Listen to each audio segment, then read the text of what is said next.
Entertainment, sports, and all the trending stories live on our mobile app and across all socials from Monday to Friday, 7 a.m. to 10 a.m. With me, Pakwesi Omare, Regina Bliss, Deborah Adosu, and I am Esinal Fiagbedu. This is GhanaTalks Breakfast Show. This is GhanaTalks Breakfast Show, your morning companion. GhanaTalks Radio, #1.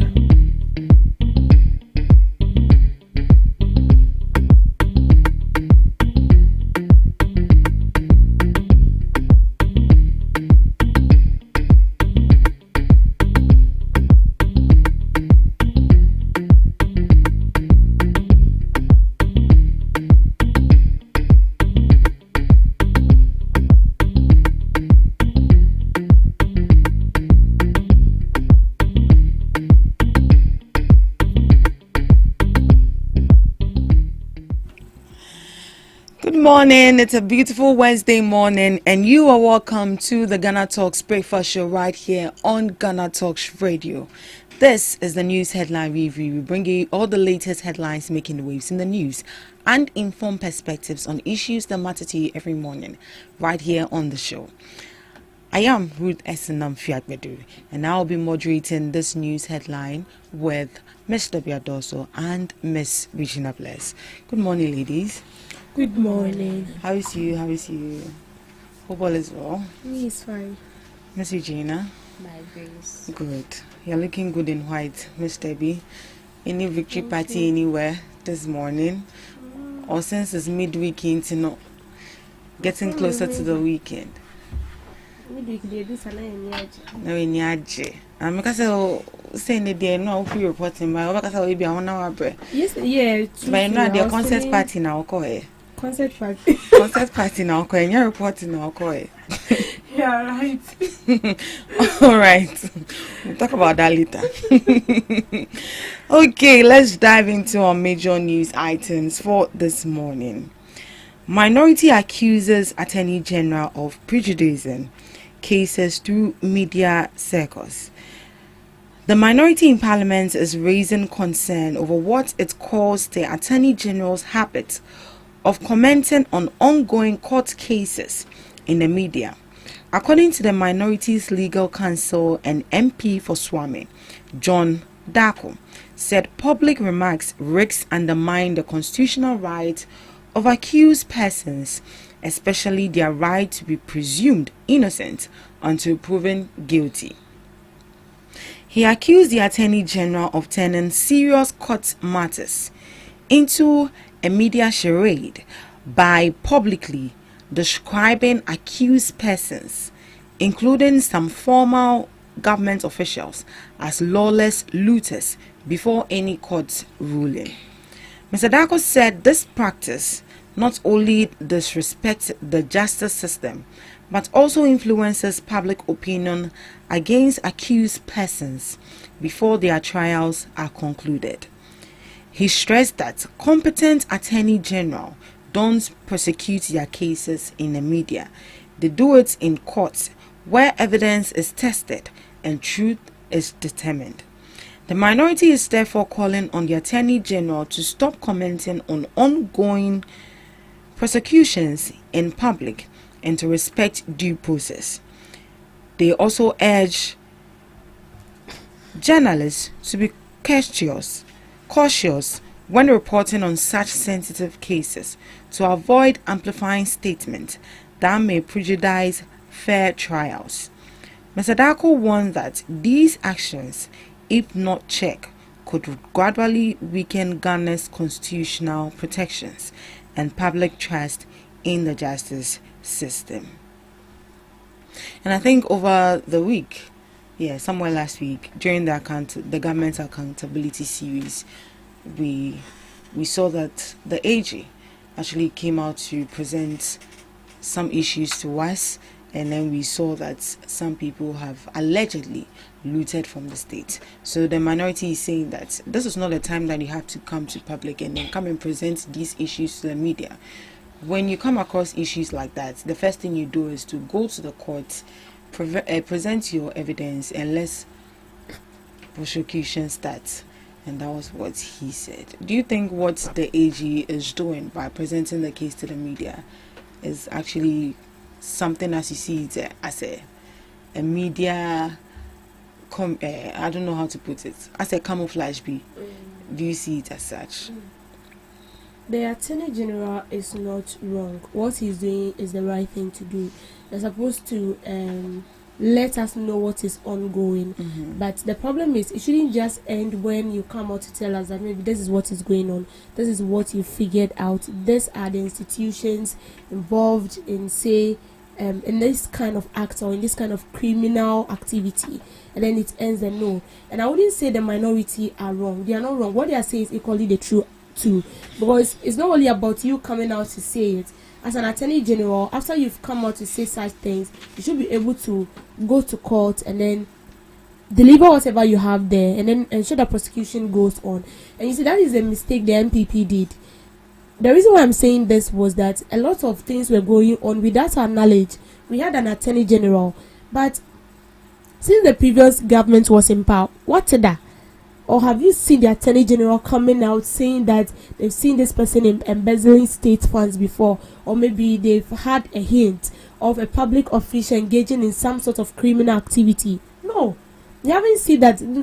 Their term, I didn't see that, and I feel like that was the downfall of the NPP government. And I'm not trying to politicize it, but this is what we are saying. It is good for the citizens to know what is going on in the country. It is good that you come out to update us that maybe this is the findings you did.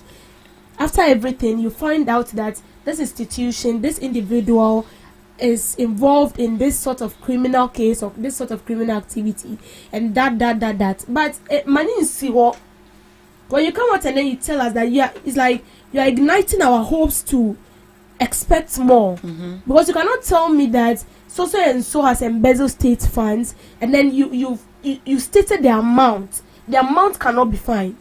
Cannot be found. Right. And then after you state that, we the people listening to you are eager to know your next step or your next movement, because we know that as humans and as we are living in an environment involving humans, since we have criminals and all that.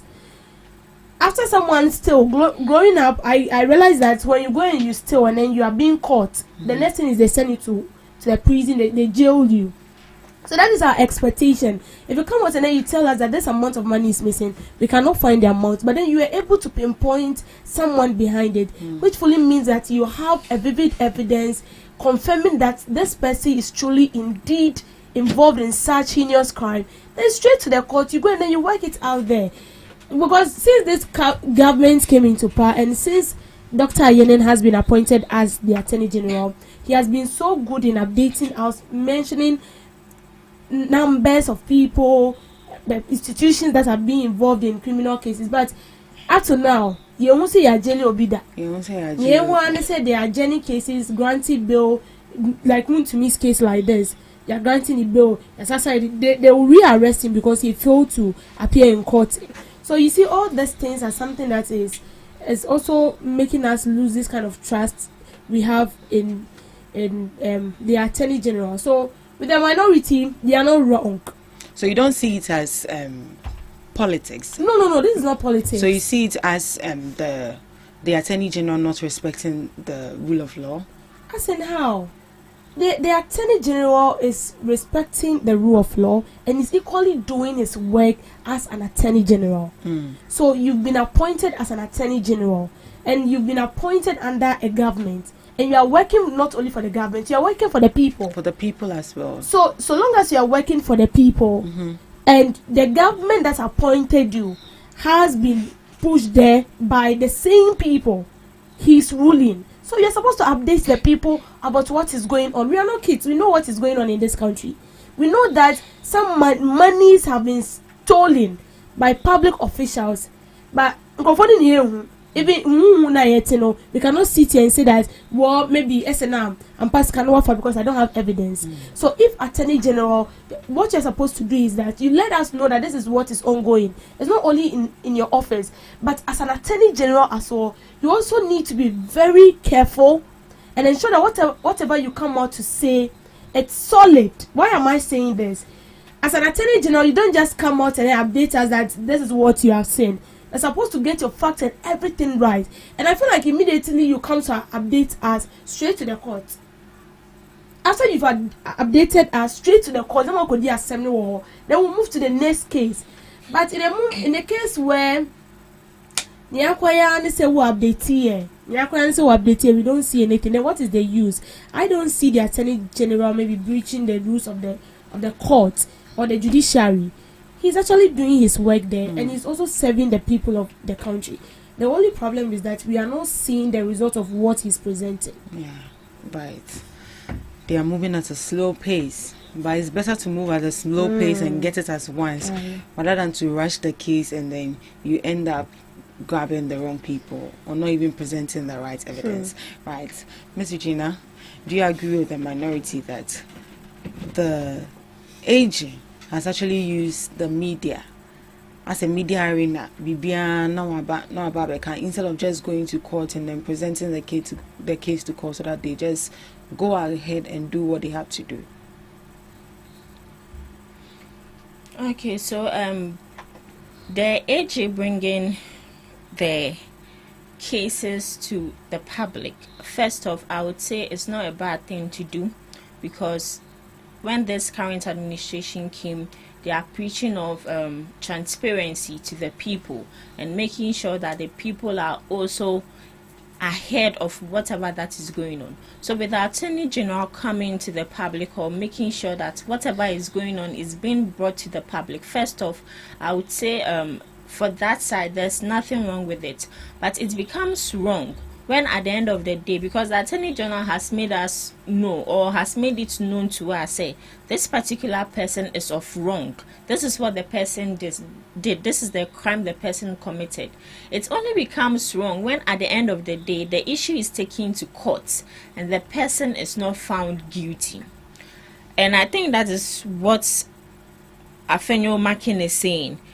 You don't bring the issue to public opinion to prosecute the cases. Take it to court.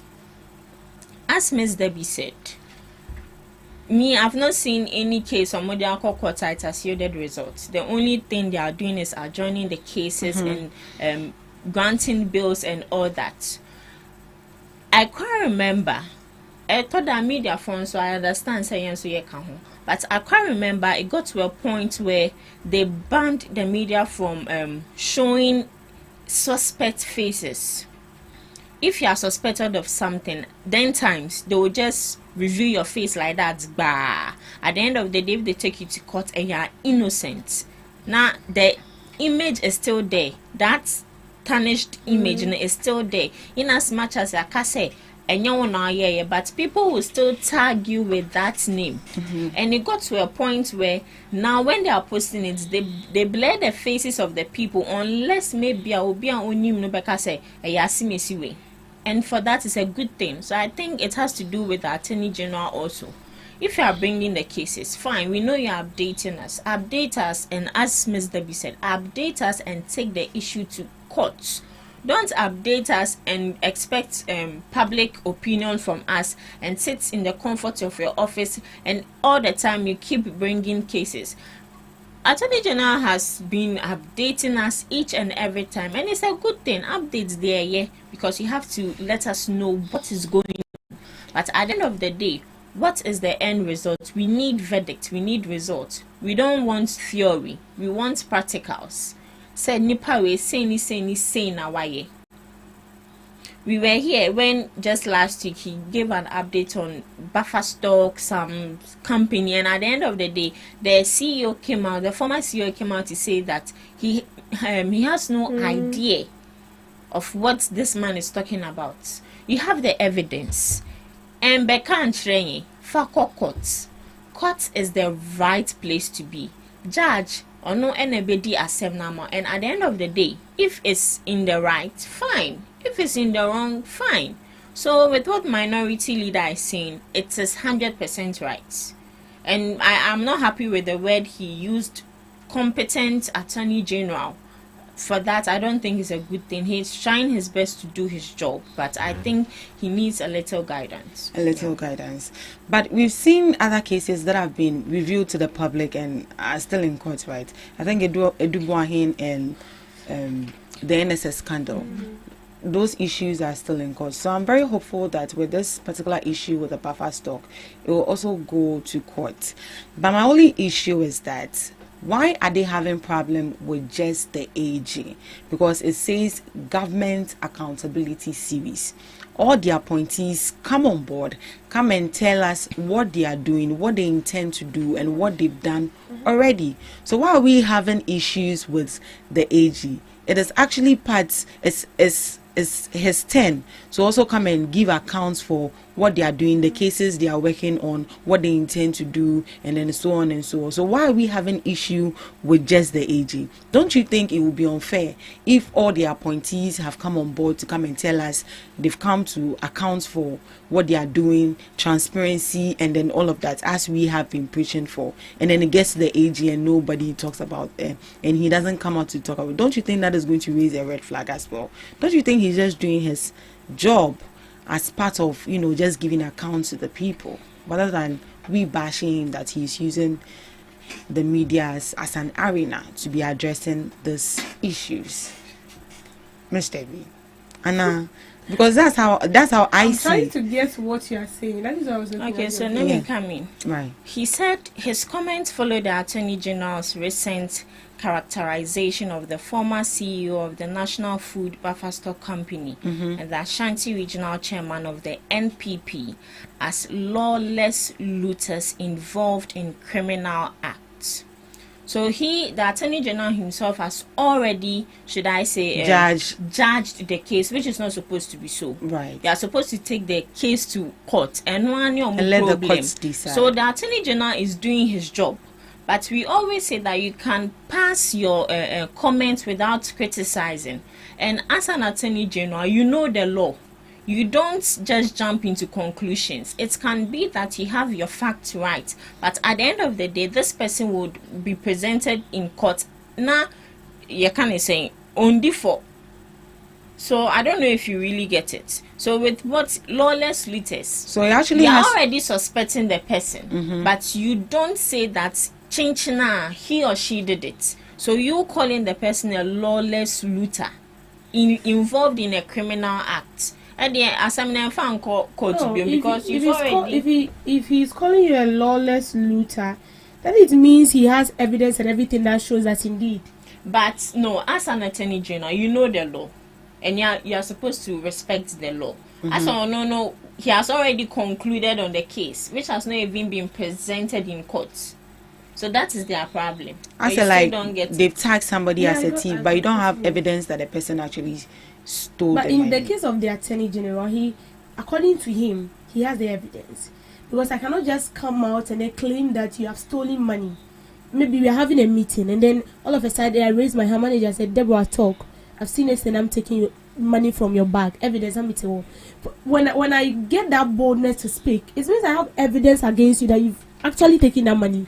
So if the Attorney General comes out publicly to point someone out, it means that the Attorney General has an evidence that actually claims that this person is involved in such a case. So our problem now is, why is it that after you've come out to say this, you don't take the issue? And then but he has taken some of the issues he has brought on board to court. Yes, he did. I mentioned to Edubuahin's case and then the NSS scandal. So I'm very positive that with this particular case also it will also go to court. But you know, all this case we are talking about is in court. Or do you think that it should rather go to court before he comes out to come and tell us? No. The Attorney General is supposed to come in first before the court. That is what he is supposed to do. So he is supposed to account to us that this is what we have discovered before he takes it to court. It's not as if well, so let's see it like this. The Attorney General works hand in hand with the court. The Attorney General works hand in hand with the court. Yes. We wouldn't say that the Attorney General works on its own because his role are equal to the same duties that the lawyers, the judges, and everybody who has a role to play in the court does. So the Attorney General, in a way, works hand in hand with the court.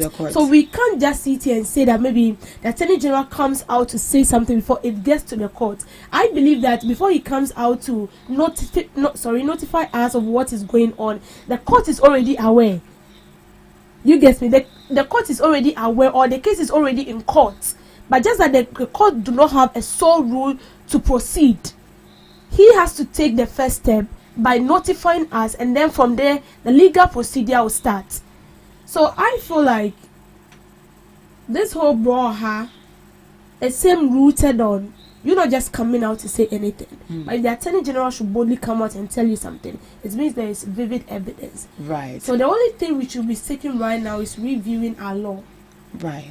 So would you also blame the media for amplifying this whole thing? In a way, yes. In a way, no. Because just as we are using the word allege, some media houses will not use, or some Allegedly. journalists they'll just go that the person has done it. Yes. Waka. So the minority is also urging journalists to know the choice of words to use when right. they are actually speaking on this particular issue. Because if you say the person has, you'll be taken on to provide evidence. And that's defamatory. You'll be taken on. So the journalists out there, they need to be very careful. All right. Moving on to our next news item. Stop pricing goods and services in US dollars at all forcing. Finance Minister Dr. Kesolato Forson has cautioned businesses and individuals against pricing or trading in foreign currencies, especially the US dollar.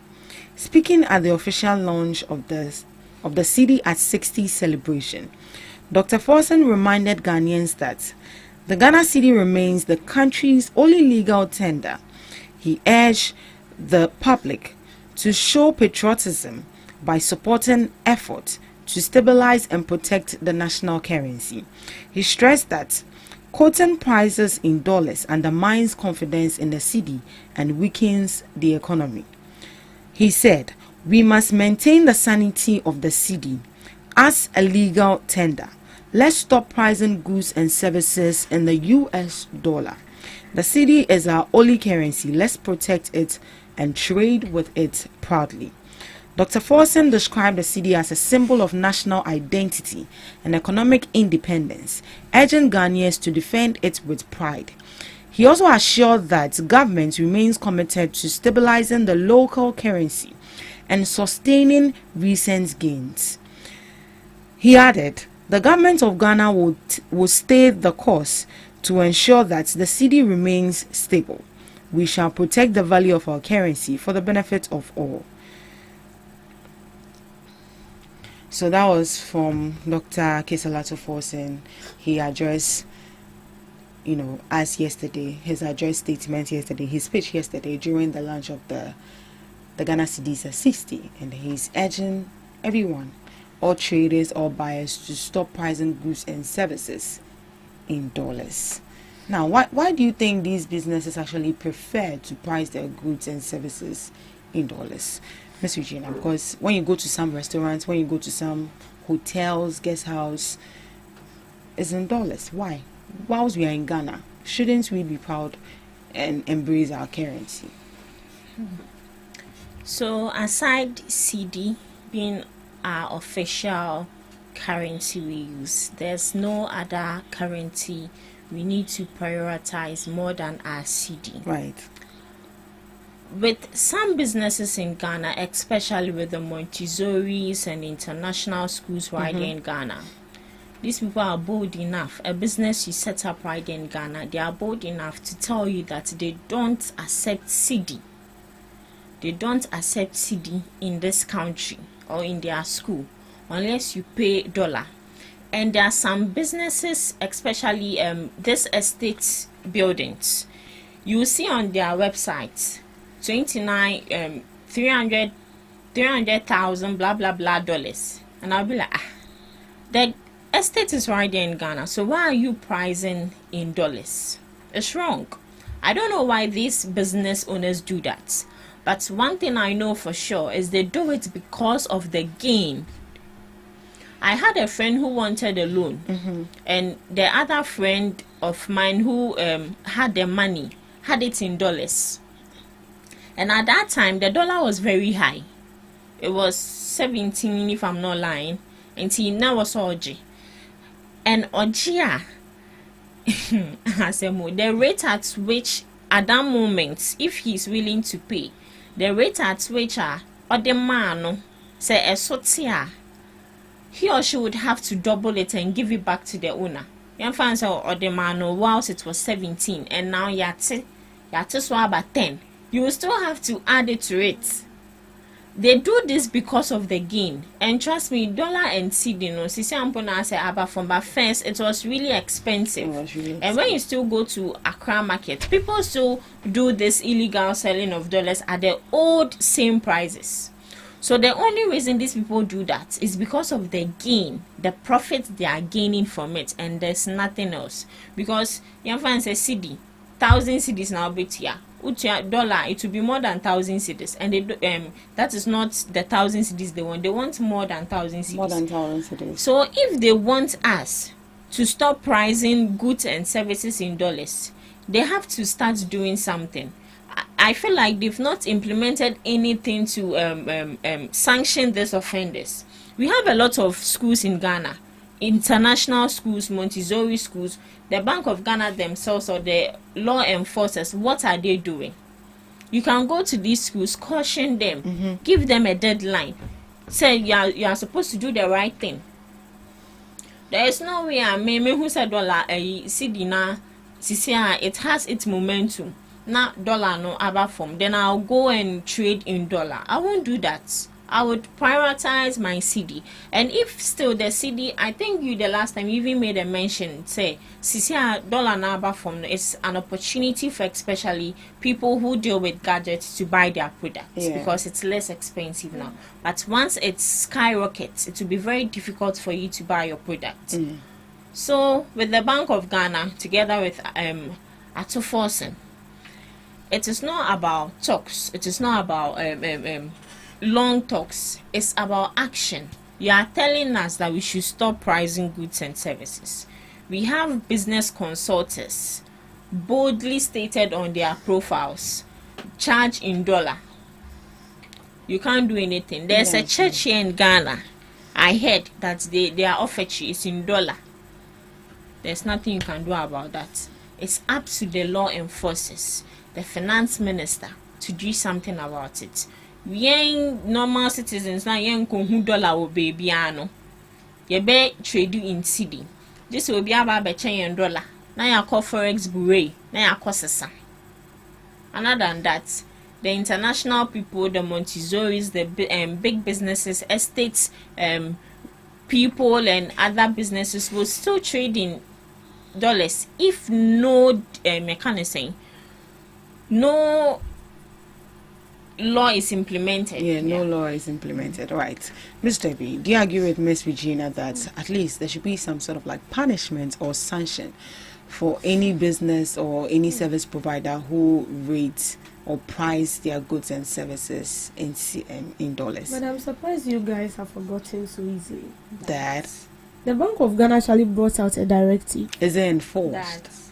That there will be no use of dollar, especially, and then that directive actually went for people running hotels, restaurants, international schools, and even big businesses that runs deal with exchange of goods and services with dollars. They said no. If you want to use it, then you have to come and sign with the Bank of Ghana and state your reason. See, would they do it? We have they some. Started. They are doing it. See, we have. The Bank of Ghana governor said it. Dr. Johnson Asiama. But we must. But it shouldn't be talks. I'm not supporting, but it is what it's a directive they brought out, and they're actually doing it. So they said. Oh, you've seen them do it. Please, I didn't see them. Good. We haven't seen them. Wait, how are you going to say it? You are supposed to. If you want to see it, then you are supposed to go to the office of the governor, and then let him know. Book a date with him and let him know that you want to know maybe the number of people who comes in, and then stay back and then watch how they do their stuff. That is why, or take data, because collect data from them. After this has been said, I know some places at the airport area they are still taking dollars for those and those people they've not moved to them. They've not moved to those establishments and then tell them that. That would be the case of the governor because he's. You see, because if you say it like that and you sit in your office, it doesn't work like magic. Take a move. So how do you know that they've taken a move or they've not taken a move? They have, because if they have, we will know. I mean, you said unless you go there. If they have, we will know. Through the media, we will know. Yeah. And the media for concern governor for say no koye inspection they are doing it. They are doing okay. Even up to now, Accra market, you go there and these people are sitting there lined up with changing money. See, I haven't seen some before, but though I would say that if that is the case, then maybe he just gave out the directive without following up to ensure that it's being enforced. Yes, and with this AMA4, when they told the market women to vacate, they didn't vacate unless it was enforced. That's what I say. And I think it is also a mechanism. Yes, it still boils down to the Bank of Ghana and the forcing man. It still boils down to him. Because, see, there are some countries in Ghana here. No, sorry. There are some countries, when you go there with a different currency, they will never accept it. They will not accept it. But Ghana, Sebroni, but we have Forex Bureau. When the moment you land in Ghana, go and change it. Even right at the airport, you can change it. Right at the airport, people will come to Ghana with their foreign currencies, and the people will accept it because of foreign currency. And there are some hotels who even have Forex Bureau in the hotel. So when they tell you that it's dollar and you have Ghana cedis, you will change it into dollar and pay. Togo with Ghanaian cedis. They will not take. So these things you see is people who pass through the wrong means to get that money. Because what I'm saying, maybe I'll have to search it. What I'm saying, that the governor actually said they are not going to do that. See, and yet you will be made to go through some sort of punishment. And that was the same way we were all here when the governor said that if someone gives you 20 pesos, if you are buying something with 20 pesos and they reject it, report that person. The person will be in custody for 3 months. People are still rejecting it. And what are they doing to these people? Is the 20 pesos not part of Ghana cedis? It is, right, it is. So if you just say it like that, you don't expect it to happen magically like that. You need to enforce it. I feel like they should move to the restaurant. You can just pretend you are buying something, and then once you notice that they are charging in dollars, then you take them on. You get it? So all of this will help us and will help strengthen the cedi as well. Just as Miss Regina said, you will not go to America and use Ghana cedis. Even when you go to the local markets where they sell Ghanaian stuffs and all of that, you will still pay in dollars. Yes. So for this one day, if they don't take a move, it will still go on. So, yeah, let me listen to you. All right. So I believe that this is happening because we don't really have trust in the stability of our cedi. Right. No, the cedi is not stabilized, and so we feel like the dollar as it stands now has the possibility of still overcoming the cedi. And you see, when the cedi was up, people were enjoying, especially businessmen and women that transact in dollars. That is because if the cedi is high and then someone is sending you money in dollars, you want to change it into the cedi, like you get more money. But when the cedi tries to compete with the dollar or gain strength against the dollar, you, the person transacting business in dollars, you start to lose. That is when recently the cedi was gaining strength. We saw people who were actually complaining that because they get more money when you transact business in dollars. And then this is also happening because most of the things we consume here is being imported. And what do we use in buying it? It's the dollar. We exchange the money, we change the money, and then we use that in importing most of the goods into this country. And when you do that, you have to have the dollar with you because that is what you are going to use to purchase whatever you want to buy into the country. So if we want to strengthen the Ghana cedis, then I think we should reduce our reliance on imported goods, because 90% of what you consume has to be done with import. And as we are all saying, you can't go to US and use Ghana city to go and buy anything. No. It has to do with dollars. Dollars, so what's the say? You still bring it back to the country. Right. And you use it to transact business. Because we have businesses in this country that also do that. So we will fight this thing. There is a lot to do. There's a lot to do. Right. So let's look at our last story briefly before we move to the next segment. Adomatre sues OSP to challenge Wealth Declaration Order. Media personality Paul Adom-Otre has filed a High Court suit against the Office of the Special Prosecutor, challenging what he described as an unlawful and intimidating directive to declare his assets and income. The former board chairman of the Ghana Airports Company Limited is asking the court to quash the OSP's order, which was issued on August 4, 2025, as part of an ongoing investigation into alleged corruption involving a revenue assurance contract awarded to Evatex Limited. Adom-Otre's legal team, led by former Attorney General Godfred Yeboah-Dame, argues that the directive violates the OSP's Act 2017 Act 959 and amounts to an abuse of power. So in his application before the High Court, Adom-Otre is seeking 4 key reliefs: a declaration that the OSP's directive is unlawful and void, a declaration that the OSP's conduct constitutes harassment, an order of prohibition to prevent any threat to detention, an order of appeal to quash the OSP directive entirely. So now, does the OSP have the legal right to demand that you have to declare your assets during an investigation, or it's wrong? Because in my opinion, I don't see why Adom-Otre is still going ahead to sue the OSP if there is an issue on ground and you've been asked to declare your assets and your source of income. Mr. Chena. Okay, so it's wrong.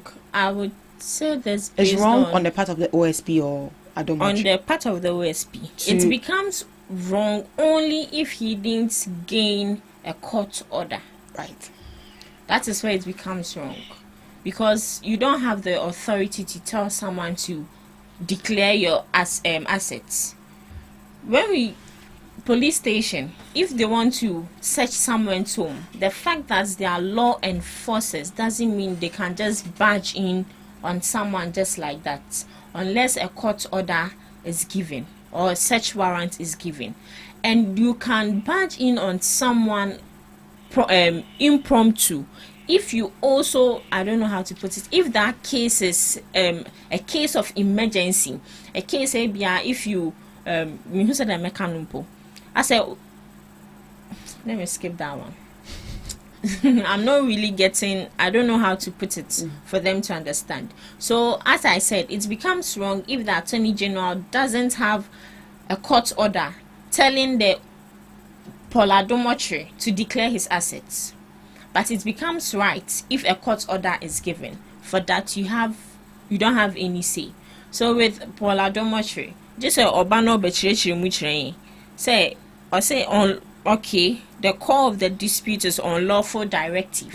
So it means a court order be amber. So see, sometimes I always say that the fact that you're a law enforcer doesn't mean that you can just wake up and do something. You know the rules, you know the law. So why not adhere to it? This is simple principle. You know, say Adeubeko as a journalist, baby, yana, you just train your camera, you're videoing without seeking permission from these people. You will definitely be embarrassed. So you know the law, you know the rules, follow it. Me patro say. If you are giving the permission, then you go ahead and do it. So with the Attorney General. Okay. OSP. It's fine. So with the OSP, Office of the Special Prosecutor, it's to say this person, when the ministers are coming in power and you are presenting your assets, the person they hand it over to your friend is saying something Auditor General. He has no right to look into what is Yeah, being given. the law doesn't allow him to look exactly into unless an issue of corrupt case comes on. Now court amount go ahead. Yes. Say open it and see the content of it. And even So- that, you have to go to court. Exactly. So it's the same thing. Follow the due process, and we will not be having these issues in Ghana. We have important things. Miss Debbie, briefly, time is up. Well, even I know. Take your In time. my research, Yeah. the OSP has a right to tell you to declare your asset. Yes. Just like that, without a warrant. The OSP, regarding asset declaration, the OSP can indeed require an alleged corporate to declare their asset as part of an investigation.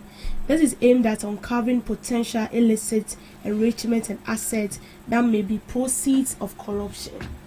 So it's not as if the person is totally a corporate, but allegedly. So the OSP can tell you to declare your asset, and that is to aid in investigation. Right. Not necessarily like maybe you declaring your asset and then after that you are held culpable. No, it's just to aid in investigation. That is it. And so this whole, brouhaha about declaring asset and stuff with As a harassment. this is not harassment. It's not This harassment. is simple. I see it as something that is part of the duties or the role displayed by the OSP. It's also part of what he does. So just like the way when you go to court, as part of you being granted a bill, the court will say that, okay, we need this as a surety. Like what they did to Chairman Wuntimi, give us a house in the jurisdiction of the court. Of the court.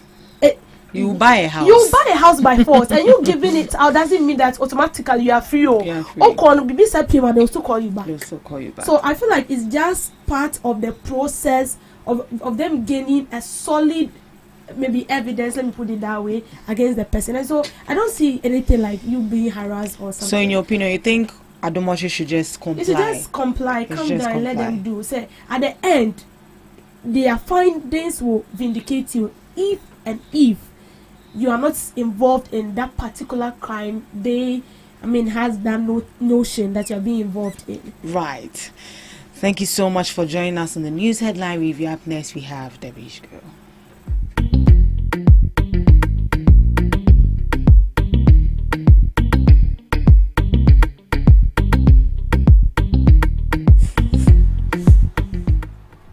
Welcome to Debbie's Grill, where we talk about matters that concern the state, void of politics, fear or favor.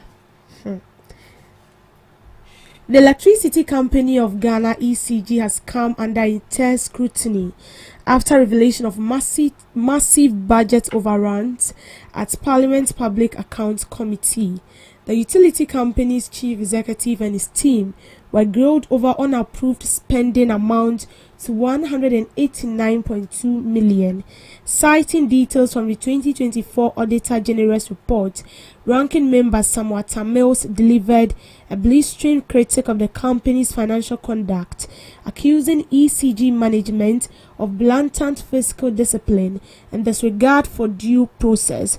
On the staff fuel, ECG budgeted 2.8 million but spent 3.6 million. The commander Edina Eguafo Abrim MP noted that they did drive around the world. So communication expended budgeted at 4.2 million. They spent 7.9 million instead of 4.2 million. Consultancy budget at 40 million, which was supposed to be spent. They rather spent 58.6 million. Industrial relation, they spent 30 million instead of 2 million. Stakeholder expenses, they spent 49 million instead of 3.1 million. Publicity budgeted at 55.7 million, which is supposed to be spent by the company. They ended up spending 21.8 million. In professional fees and subscription, they were to they budgeted 731,000, but they ended up spending 1.5 million. Overseas travel, they budgeted 14 million, but they ended up spending 29.8 million. Call center operation, they budgeted 23.5 million, but ended up spending 29.3 million. In total, ECG's approved budget was 144 million, but its actual expenditure ballooned to 333 million, nearly double the allocation. Mr. Tamos condemned the spending as a financial indiscipline, urging that sanctions under Section 96 of the Public Financial Management Act be applied against the officers responsible. The PAC session has intensified calls for accountability within ECG, especially as the utility company continues to push for tariff increase, to push for tariff increase amid public frustration over high electricity bills and operational inefficiencies. When I saw this thing this morning, like my stomach, I felt like visiting the washroom. Look at this. Communication expenses. You are spending 7.9 million instead of 4.2 million. ECG. Consultancy. 58.6 million instead of 40 million. Industrial relations. You spend 30 million instead of 2 million. Stakeholder expenses in Akamumbi. You spend 49 million instead of 3.1. Publicity in a professional fees and subscription, overseas travel. All this amounting to 333 million. This is the money, unseen money or unseen debt in ECG. And they are now pouring it on us. And each day they want to increase, utility bills. This is the debt they own. This is what is going on in ECG. And within every second, they have to be increasing tariff on light bill, increasing tariff on water bill. Recently, they made claims that people are doing illegal connections. It has to do with water and light. And so they have no say. The only thing they can do is to increase the money. To increase it because they also need to run as a business. Meanwhile, behind the scene, this is what you do. You allocate money on paper. That you need 3.1 million for this. And then you ended up spending like 29 million. Erade. People are doing things. Like people are really doing things in this country. They are hiding and they are committing crimes. And the ordinary taxpayers, as they call us, are suffering for something we know nothing about. Look at the population of Ghana. ECG takes money every month. Every month you pay for water bill. Because every month you pay for water bill. Every month you pay light bill. And the prices are not the same. Today they will tell you are paying this. Tomorrow it's a different price altogether. And after taking all this money, you still come out to tell us that and so you need to increase it. So you can run as a business because we are running in debt. And this is what you are doing. This is what you are doing. So imagine the Public Accounts Committee made up their mind that, well, maybe let's just take our time. We are not going to talk much about this. Like we wouldn't get to know all this. Communication expenses, consultancy, industrial relations, stakeholder expenses, publicity, professional fees, and also professional fees and subscription, overseas travel, call center operations. You understand your terms because you know how needful it is in the company. That is fine. But allocating money, say maybe 3,000, and then you ended up spending like 5 million. I mean, who does that? Are you helping the country grow, or you're rather pushing the country into a mess? It would be very nice if we live in comfort. And that is why we help each other. all the government institutions in this country is towards one goal. And the aim is to generate revenue and to help in the development of the country. If today everything is going on well, you don't have to be paying a lot of utility dues, then won't you feel comfortable? Won't you feel at ease? Because trust me, one of the things that is killing people, especially in Accra here, has to do with you paying utilities, dues every month. With the prices keeps changing. Tariff is something that I will tell you that is consuming a lot of taxpayers' money. And that is why anytime there is increase, see ya two electricity mu, ya two nsuomu. See, things become so difficult. Very, very difficult, because the cold store, the chicken you've been buying from those cold stores, the meat are being preserved in refrigerators and they use light. So if there is increase, then it means the businesswoman or the businessman also needs to increase the price so he can earn money or he can gain a profit. No one venture into a business to lose, and they think be you. It's because of the profit, that's why they are there. And that is why we always say that anything that has to do with light, anything that has to do with water, it's very crucial, because we use it in everyday life. We use light. You use light in charging your phone. You use light in ironing your clothes. As I said, the refrigerators and everything, you use all the gadgets that can only be functional with electricity. And you pay for this. And so when there is increase in price and all these things, it affects everything. It affects everything. And things become so expensive. Because someone can get business in Boca. So he will want to increase the price. And then when it happens like that, the consumer suffers the most. And we don't even consider this. We don't.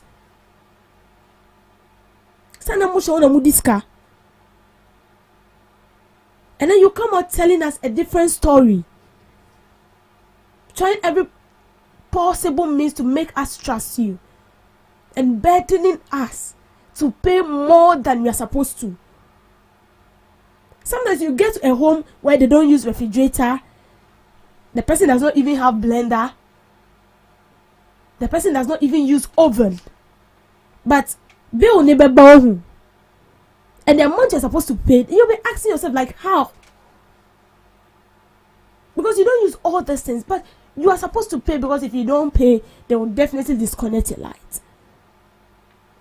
And after all this money is being paid, you end up overspending it. Why are we like that? Why? Why? Why do we cause ourselves so much pain? Why do we do that? It is very painful, because we survive on lights, we survived on water. And so if the prices of all this goes up, it affects almost everything. We are appealing to them that it shouldn't just end here. The money needs to be refunded. And after the money is being refunded, it shouldn't be the normal thing we used to see. They need to go and serve their term in the prison. Thanks for making time. Thank you, Miss Debbie. Today in History with Miss Vision. Today in history, China announced the end of its one-child policy. China announced the end of its one-child policy, and the change took effect in 2016, allowing all married couples to have up to 2 children. The policy shift was intended to increase the labor supply and ease the burden of an ongoing population. Then Israeli brigades invaded Egypt and advanced toward the canal, routing Egyptian forces. Britain and France, following their plan, demanded that Israeli and Egyptian troops withdrew from the canal, and they announced that they would intervene to enforce a ceasefire ordered by the United Nations. To some observances, World Stroke Day. To raise global awareness about stroke signs, symptoms, and prevention, organized by the World Stroke Organization. The day highlights the urgency of immediate medical attention for stroke victims, emphasizing that prompt action can save lives and improve recovery outcomes. It also promotes education on risk factors and prevention strategies to reduce the burden of stroke worldwide. International Internet Day, to commemorate the first transmission of a message between two computers in 1969, marking the birth of the Internet, and to recognize the Internet's profound impact on society. It is a day to reflect on how the Internet has changed communication, information access, and daily life, while also highlighting ongoing issues like the digital divide. Read for the Record Day, to raise awareness of early literacy and to unite millions of people in the world's largest shared reading experience, promoting the importance of reading aloud to children. It aims to build foundational literacy skills and support a child's early language development, while also distributing high-quality books to children who need them most. World Psoriasis Day is a chronic autoimmune disease that causes red, scaly, and often itchy patches of skin. It is not contagious and develops when the immune system mistakenly attacks healthy skin cells, causing them to grow too quickly and build up on the skin surface. While there is no cure, treatments can help manage the symptoms, which range from mild irritation to severe impacts on quality of life. To raise awareness, fight stigma, and advocate for better support for the over 125 million people worldwide who live with psoriasis and psoriatic arthritis. It serves as a global campaign to highlight the physical, emotional, and financial toll of the disease, increase public understanding, and call for improved access to treatment and care. The day also focuses on building community and acknowledging the challenges faced by both individuals and their family. And that's all for today on Today in History and Some Observances, live on GhanaTalks Breakfast Show. Thank you so much, Miss Regina Bless, for Today in History and Some Observances of the Day. And thank you too for joining us in the first segment of the GhanaTalks Breakfast Show. We'll be going for the news shortly, and right after the news, we'll be coming up with the main discussion. Please stick and stay with us. Are you ready to amplify your business or brand's reach and make a meaningful impact in Ghana and beyond? Partner with GhanaTalks Radio today to connect with a diverse audience across Ghana and beyond. Elevate your brand through on-air promotions and social media. Boost your brand during prime time. With GhanaTalks Radio, you can extend your reach across digital platforms. GhanaTalks Radio is not just a station, it is a community hub where your brand becomes part of the conversation. Join us in fostering connections, celebrating culture, and making a lasting impression. For customized sponsorship packages and enquiries, email contact@GhanaTalksRadio.com or call +233 202 544614. GhanaTalks Radio, giving the youth a voice. Hello, welcome to a home of elegance and comfort, where What do you want for breakfast? How do you want your breakfast? English breakfast, French fries. Koko Nikosi, alo komi kesheto. Wache. Well, Gobe is the real deal. Join us on GhanaTalks Radio. Let's serve you a buffet of breakfast. From news headlines review, current affairs to social issues. Entertainment, sports, and all the trending stories live on our mobile app and across all socials from Monday to Friday, 7 a.m. to 10 a.m. Welcome. With me, Pakwesi Omare. Regina Bliss. Deborah Adoso. And I am Esina Fiagbedu. This is Ghana Talks Breakfast Show. This is Ghana Talks Breakfast Show, your morning companion. We bring you local news, business news, international, sports, and entertainment news. Right here on GTR.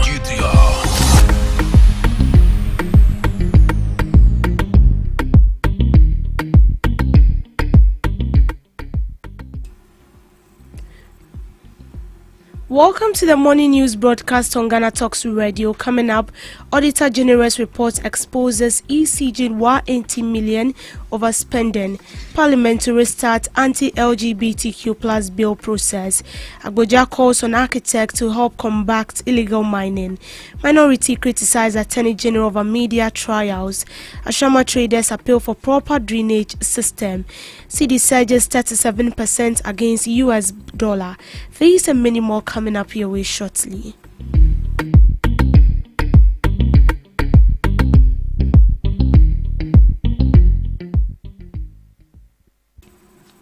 The Public Accounts Committee has recommended the prosecution of ECG staff stemming from a 2023 Auditor General's report, which reveals the Electricity Company of Ghana exceeded its budget by 180 million without proper approval. This overspending occurred across 13 budget lines, raising serious concerns about financial mismanagement within the company. According to the committee's finding, ECG spent 7.3 billion on expensive cable purchases in 2023 for exceeding its allocated budget of 935 million for planned procurement. In response to the financial mismanagement, the Minister for Energy and Green Transition, John Jinapor, slashed ECG's budget from 500 million to 250 million to prevent further financial strain. The committee's recommendation for prosecution aims to hold ECG officials accountable for their actions, ensuring transparency and accountability in the management of public funds. Overseas travel expenses. You were supposed to spend 14 million and you spent 29.8 million. Call center expenses. You were supposed to spend 23.5 million, you spent 29.3 million. So budget approval was for 144 million, you spent 333 million. That's excess of 189.2 million. This shows financial indiscipline. And the recommendation over here is that sanctions under Section 96 of the Public Financial Management Act 216, Act 921, should be applied to the officers involved. We also urge management to efficiently monitor and control the company's expenses. CEO, those managers who were involved, I'm recommending that they need to face the Attorney General for prosecution. And that was from the Public Accounts Committee. The Speaker of Parliament, Alban Bagbin, has called for a reintroduction of the anti-LGBTQ plus bill in the current Parliament as it expired with the end of the 8th Parliament. This decision follows debate among lawmakers after the Majority Leader argued the bill had already been passed by the 8th Parliament. According to the Speaker of Parliament, the bill can only be passed if it's presented before the House through procedural duties required by Parliament's standing orders. If passed, the bill will impose prison sentences for LGBTQ plus activities and promotions. Meanwhile, the 9th Parliament has taken back the bill, which originated as a private member's bill spearheaded by members of Parliament with backing from traditional, religious and civil society leaders. The 8th Parliament is history. So are all the businesses that were pending in the 8th Parliament. They all ended with the 8th Parliament. And so we have a new Parliament, the 9th Parliament. And therefore, what was pending there came to an end and had to be reintroduced. It was actually transmitted to the former president. They wrote to tell us that they will not assent to it. The only constitutional error they committed was they didn't give us the reasons why they will not assent to it, and they did not also transmit the bill back to us. They imprisoned it there. So the 9th Parliament, on resumption, took back the bill, and as you recall, that's a private member's bill. And so members of this House took it up. They've gone through the whole process as detailed out in our standing orders. But as it went through the process, the new government indicated that they wanted to take it as a public bill. I personally disagreed and made it known to His Excellency the President that this is an initiative of our people, the traditional leaders, the religious leaders, civil society leaders. Ghanaians wanted this bill passed through private members' bill. And so be it. We'll process it as private members' bill. It has to come back to the Speaker. You know, our rules have given what the Speaker is expected to do, which I will do before it can be laid.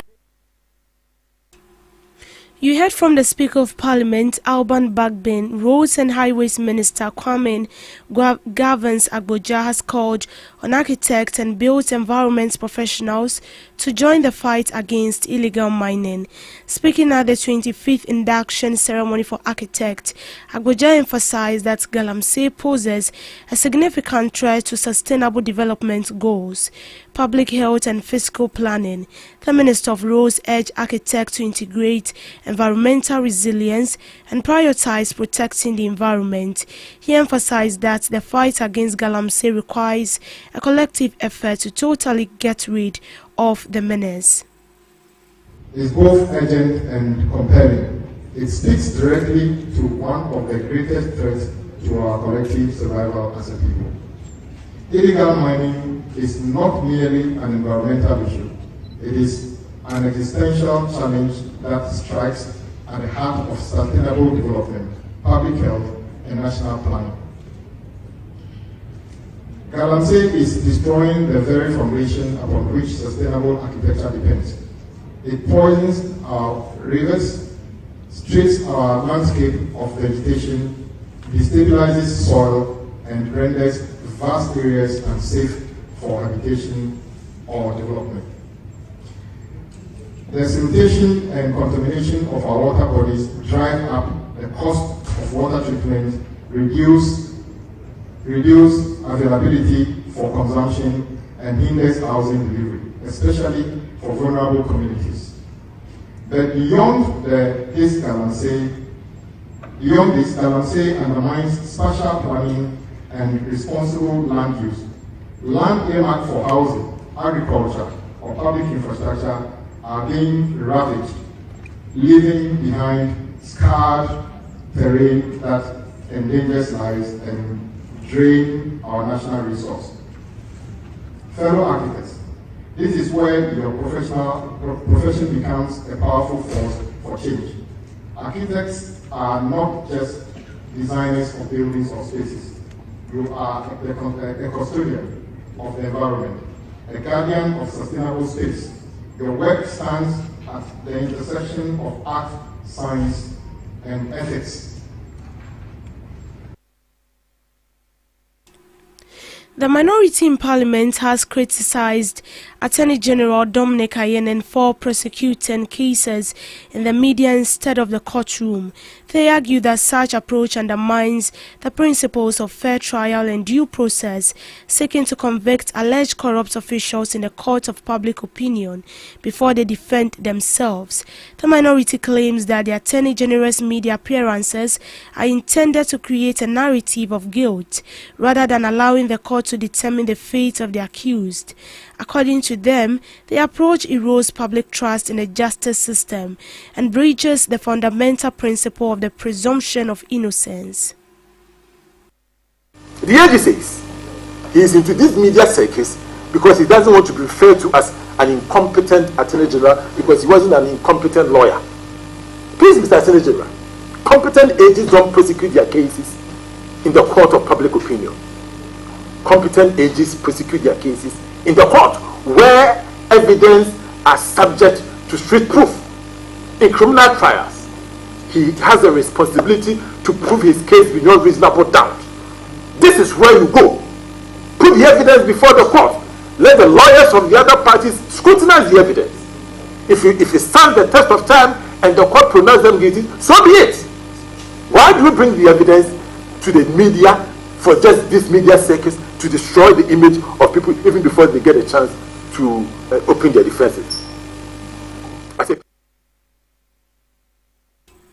Traders and transport operators in the Ashama are calling for urgent attention to address the poor drainage system and road infrastructure in the area.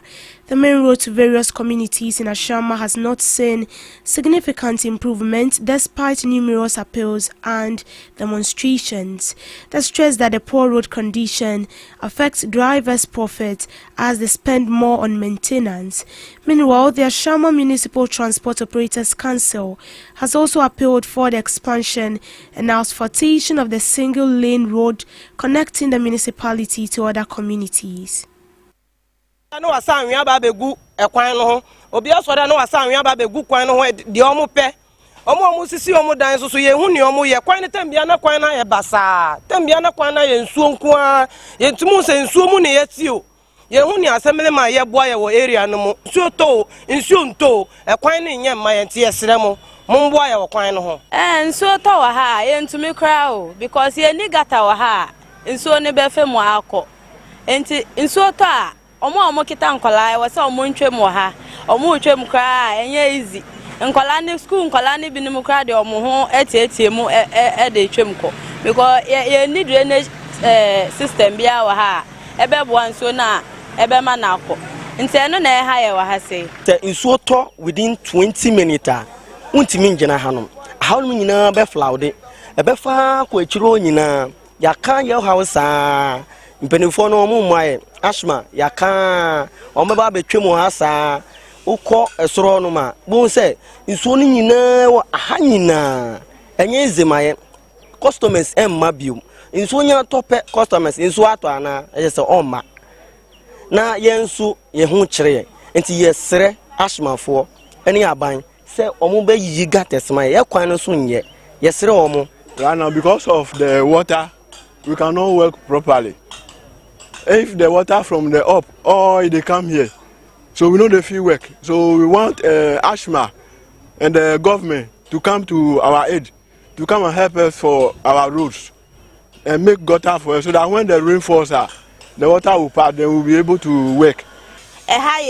De bianu tieku ya ka say de sika botoma ya so still a senate ne sanete iti ya boa yesra ba omra na de obeboa na yesa enu ti bebre na appetis for bebre na o mafria se se ani bebi omonam ya bo be from 5 going to be go so make say ya de bo bi na de ebo iti ya slow ma on be hwe maye nso to a obi abakofie wontumi your business beyond because o cost wontumi ba wo ho on baka say dabi yantumi mfa kwan bia amba wo ho nti am problems pa nti yesra say aban say won ba boa ya here boa pa e wo fitala ha yeah we pay tax every year they come to us to pay tax so we pay all the taxes that are required for us to pay we pay and here sometimes we use our money to buy gravel to come and fill the roads so that we can get access to our shops. Other than that, we lost customers. Somebody look at the road and see that, no, the way it rains, I can't come to your shop. So he has to return. So you'll be there shouting that you are not getting customers, we are not getting customers. It's not because of anything, because of the route. Route is not good for us. There's no drainage system where the cars can, the water, when it rains, the water can pass through. If when it rains, then you have to go home. That means that is the whole day you will not sell. No customer will come to you. In business, Finance Minister Dr. Kaiser Latoforsen has cautioned businesses and the public against trading and pricing goods and services in foreign currencies, particularly the US dollar. Speaking at the official launch of the CDR 60 celebration, Dr. Forsen emphasized that the Ghana cedi remains the country's only legal tender and urged citizens to support efforts to stabilize and strengthen it. He called on public to demonstrate patriotism by respecting and preserving the value of the national currency. Dr. Forsen cautioned that the growing practice of quoting prices in US dollars undermines the cedi and the broader economy. He urged all Ghanaians to take pride in using the cedi, describing it as a symbol of national identity and economic independence. He expressed the government's commitment to ensuring the stability of the Ghanaian cedi. In related news, Governor of the Bank of Ghana, Dr. Johnson Asiama, has reaffirmed the central bank's commitment to implementing sound policies to maintain exchange rate stability and consolidate recent gains. His assurance comes as the Ghana cedi continues its strong rally, appreciating by 37% against the US dollars as of October 17, 2025, amid improved market confidence and tighter monetary management. Speaking at the launch of the CDR 60 celebration in Accra, Dr. Siama said the Bank of Ghana remains focused on sustaining confidence in the local currency and strengthening the foundation for long-term economic stability. Already, the World Bank has ranked the cedi as the best performing currency in sub-Saharan Africa, highlighting the impact of sustained fiscal discipline and foreign exchange reforms. To sports, Ghanaian side Nations FC have appointed head coach Frimpong Manso on a 2-year contract. Manso was sacked by defending champions Bibiani Gold Stars in September, replaces Kasim Okansi, who was also dismissed barely 48 hours ago. Mingo was shown the exit door together with his assistant, Johnson Smith, after picking up 2 victories and 7 Ghana Premier League match days, including the 3-2 win over 11 Wonders. The Brekesi-based side sits 12th on the league log with 8 points. Manso will be deputized by former Santi Kotoko player and ex-Gulf of Women's Premier League club, Abuachi Da Costa. The 66-year-old is expected to ensure a rejuvenated Nations FC side who competed strongly for the Premier League title in the 2025 season. The next outing against Bechem United is scheduled on October 31st. Manso led Gold Stars to their first ever Premier League trophy last term, but lost his job after a 2-0 first league defeat to JS Kabylie of Algeria in the CAF Champions League round due to differing plans between the trainer and the club's board. Government Communications Minister Felix Kwakye Ofosu has also called for gender equality in athlete remuneration, insisting women deserve the same pay as men in sports. Speaking amid the Black Queens protest over unpaid bonuses, the Bra Sibi Amankase, Member of Parliament, said gender should not determine how much athletes earn. The Black Queens trained on Monday after boycotting sessions for 2 days over unpaid bonuses following their bronze winning campaign at the 2024 Women's African Cup of Nations. Kwakye Ofosu admitted that the delay in payment was unacceptable, but assured that government efforts were underway to resolve the issue. Following meeting with Ghana Football Association president and senior officials, the Black Queens agreed to honor their second league qualifier against Egypt in Accra. Ghana lead 3-0 from the first league and will be seeking to complete qualification for the 2026 WAFCON. In showbiz, a Kumasi High Court has thrown out an injunction application seeking to stop the burial and funeral of celebrated high-life musician Charles Kojo, known as Daddy Lumba. The application was filed by Mami Akosua Sewa, who claims to be the late musician's legally wedded wife. She asked the court to restrain the head of the extended family and another woman identified as Mrs. Priscilla Ofori, known as Odobroni, from proceeding with funeral arrangement. The case stems from an ongoing dispute over who holds legitimate widowhood and funeral rights, as well as questions surrounding the validity of marriages associated with the late musician. Madam Sewa's counsel William Kusi argued that she is the musician's only legal spouse and her rights were being overlooked in the planning of the funeral. The council presented a civil ordinance issued by the German government as evidence to support his claim. However, the court dismissed her request effectively, clearing the way for the scheduled burial to proceed. Presiding judge has instructed both parties to submit all relevant documents, including witness statements, by the end of October. A case management conference is scheduled for November 14th, with hearings set for November 17th and 21st, and judgment expected on November 25th. The ruling may settle one aspect of the ongoing family tension. Thought it remains unclear where further legal actions will follow ahead of the funeral date. Daddy Lumba passed away on July 26th, 2025. His family had earlier announced that his final funeral rite will be held on December 6th at the Baba Yara Sports Stadium in Kumasi. The official list of nominees for the 2025 Guinness Ghana DJ Awards, powered by Smirnoff, has finally been released.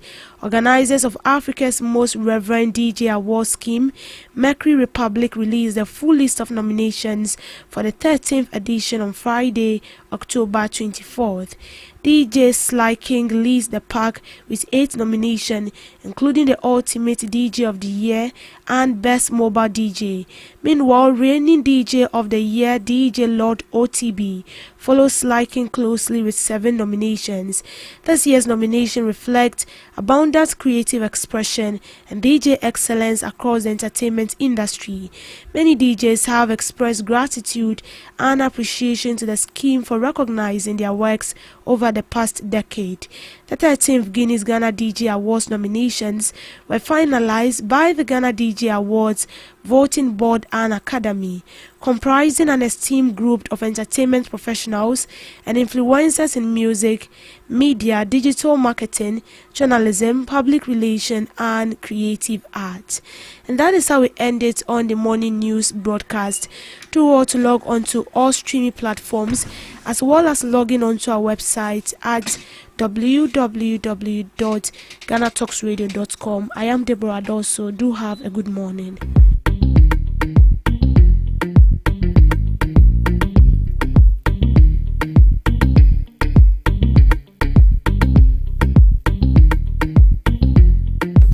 Are you ready to amplify your business or brand's reach and make a meaningful impact in Ghana and beyond?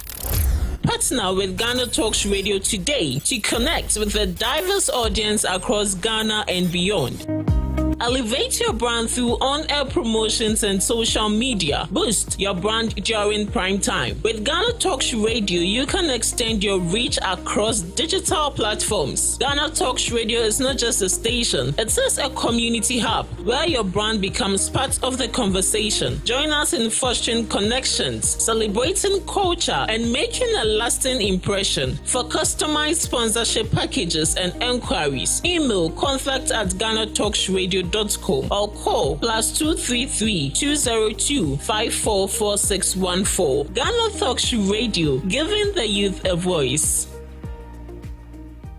What do you want for breakfast? How do you want your breakfast? English breakfast, French fries. Koko Nikosi, alo komi keshito. Wache. Well, Gobe is the real deal. Join us on Ghana Talks Radio. Let's serve you a buffet of breakfast. From news headlines review, current affairs to social issues. Entertainment, sports, and all the trending stories live on our mobile app and across all socials from Monday to Friday, 7 a.m. to 10 a.m. With me, Pakwesi Omare. Regina Bliss. Deborah Adoso. And I am Esinal Fiagbedu. This is Ghana Talks Breakfast Show.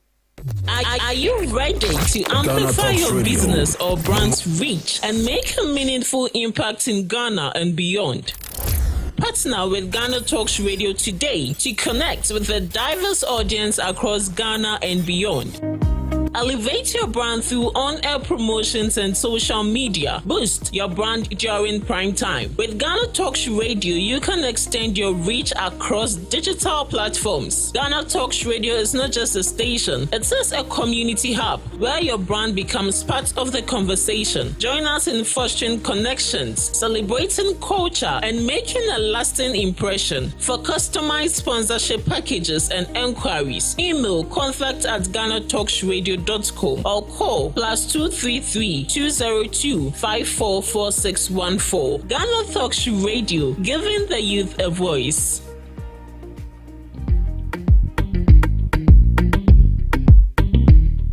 This is Ghana Talks Breakfast Show, your morning companion. Ghana Talks Radio, #1.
Talks Breakfast Show, your morning companion.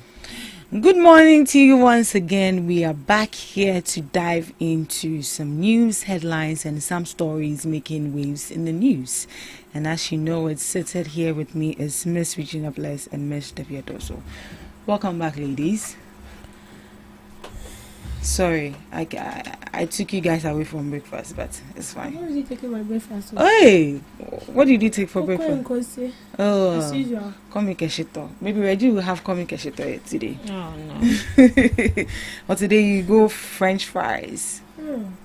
Watch it. Watch it. Bob, is a real deal. It's a real deal.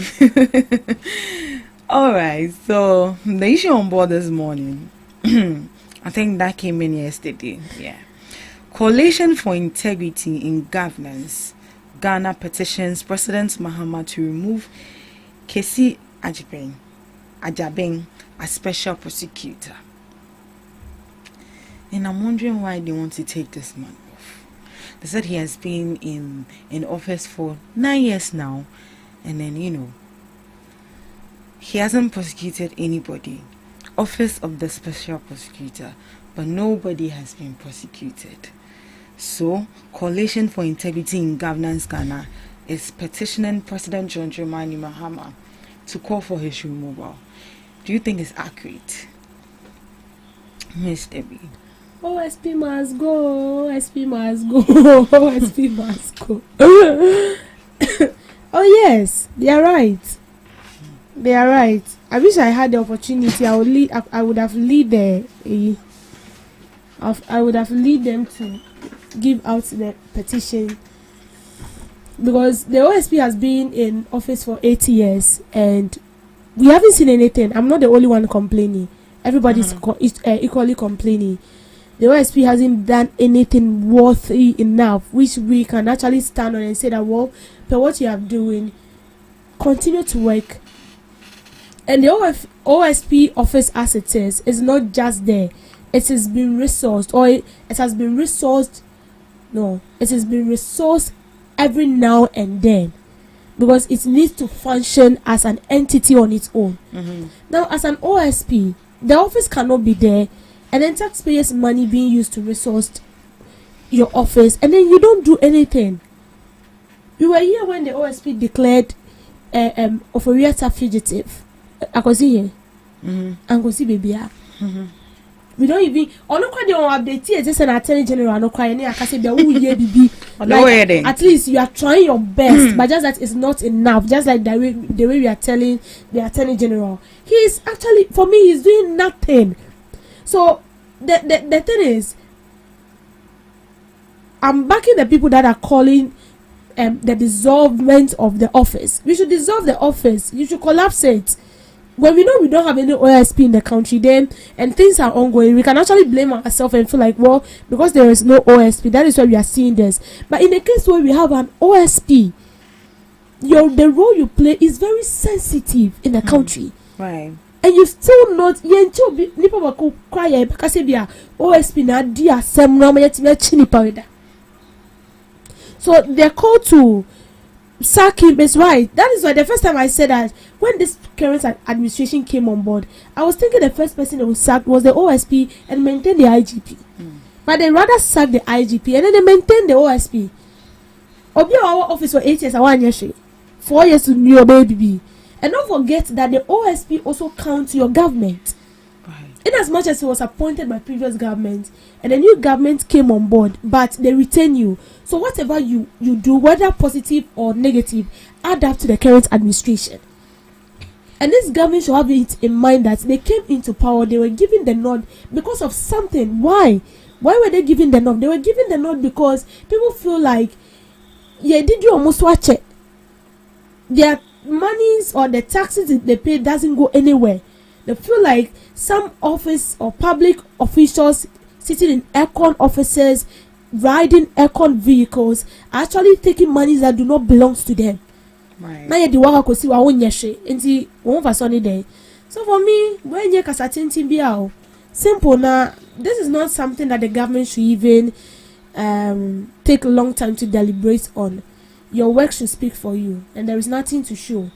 So the best thing is either we dissolve it or we sack him and appoint a new person. Right. Mercy, Gina. Why? Are you okay? Yeah. Right. So before I move to whatever I want to say, I had to research the main duty of the Office of the Special Prosecutor. And it says it is an independent anti-corruption agency established under the Office of the Special Prosecutor Act 2017 in Ghana. Its main duty is to investigate and prosecute corruption and corruption-related offences, especially those involving public officials and politically exposed persons. First off, the Office of the Special Prosecutor need to investigate corruption, especially in regards to these public officials in power, political figures and persons in the private sector. Secondly, prosecute corruption cases. While your investigation then you need to go ahead and prosecute these corruption cases in courts independently without interference from even the Attorney General. Secondly, the Office of the Special Prosecutor needs to prevent corruption. So the people in power, he needs to make sure that he prevents corruption through monitoring, public education, and system reviews. Next, recover assets and unexplained wealth.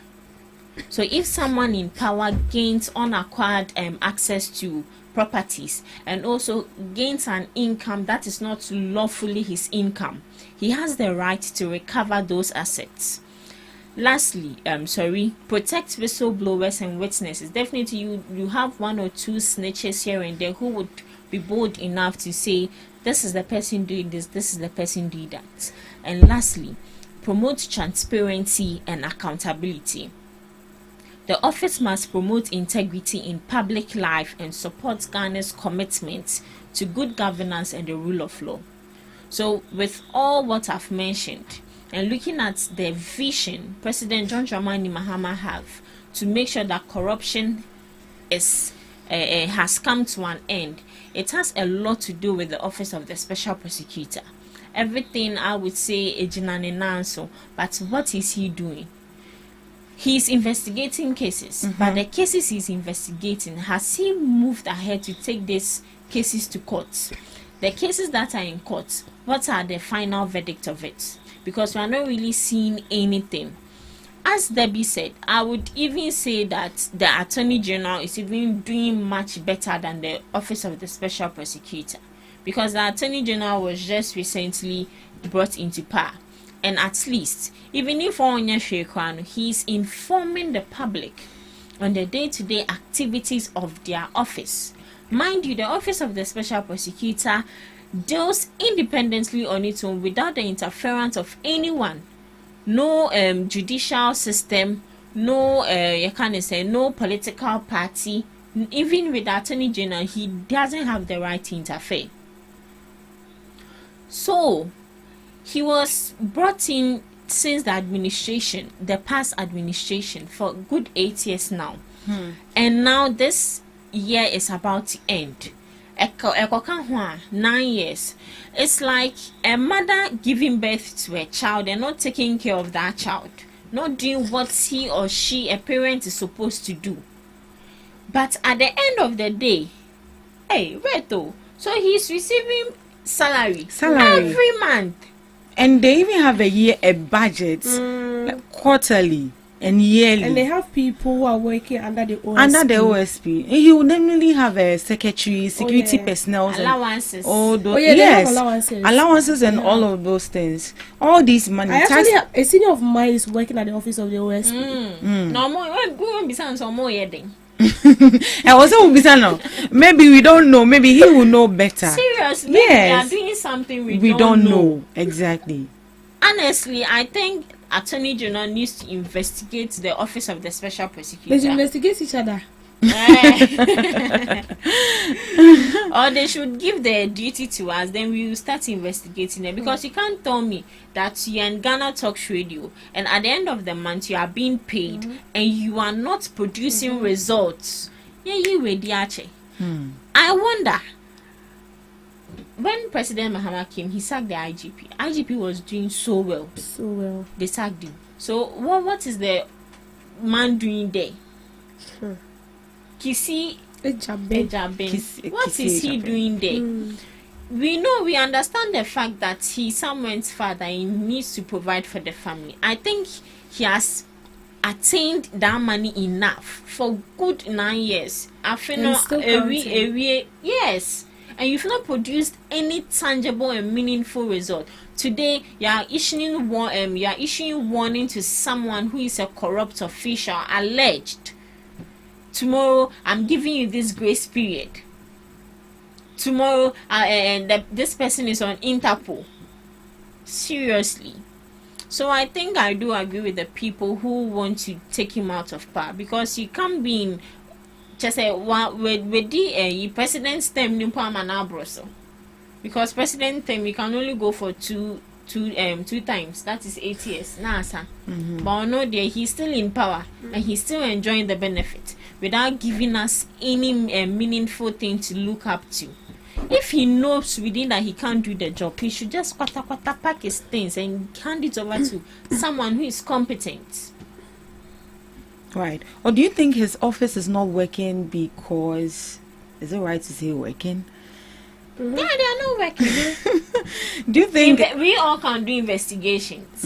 We all can investigate whatever he's investigating. Because as part, we learned that in school.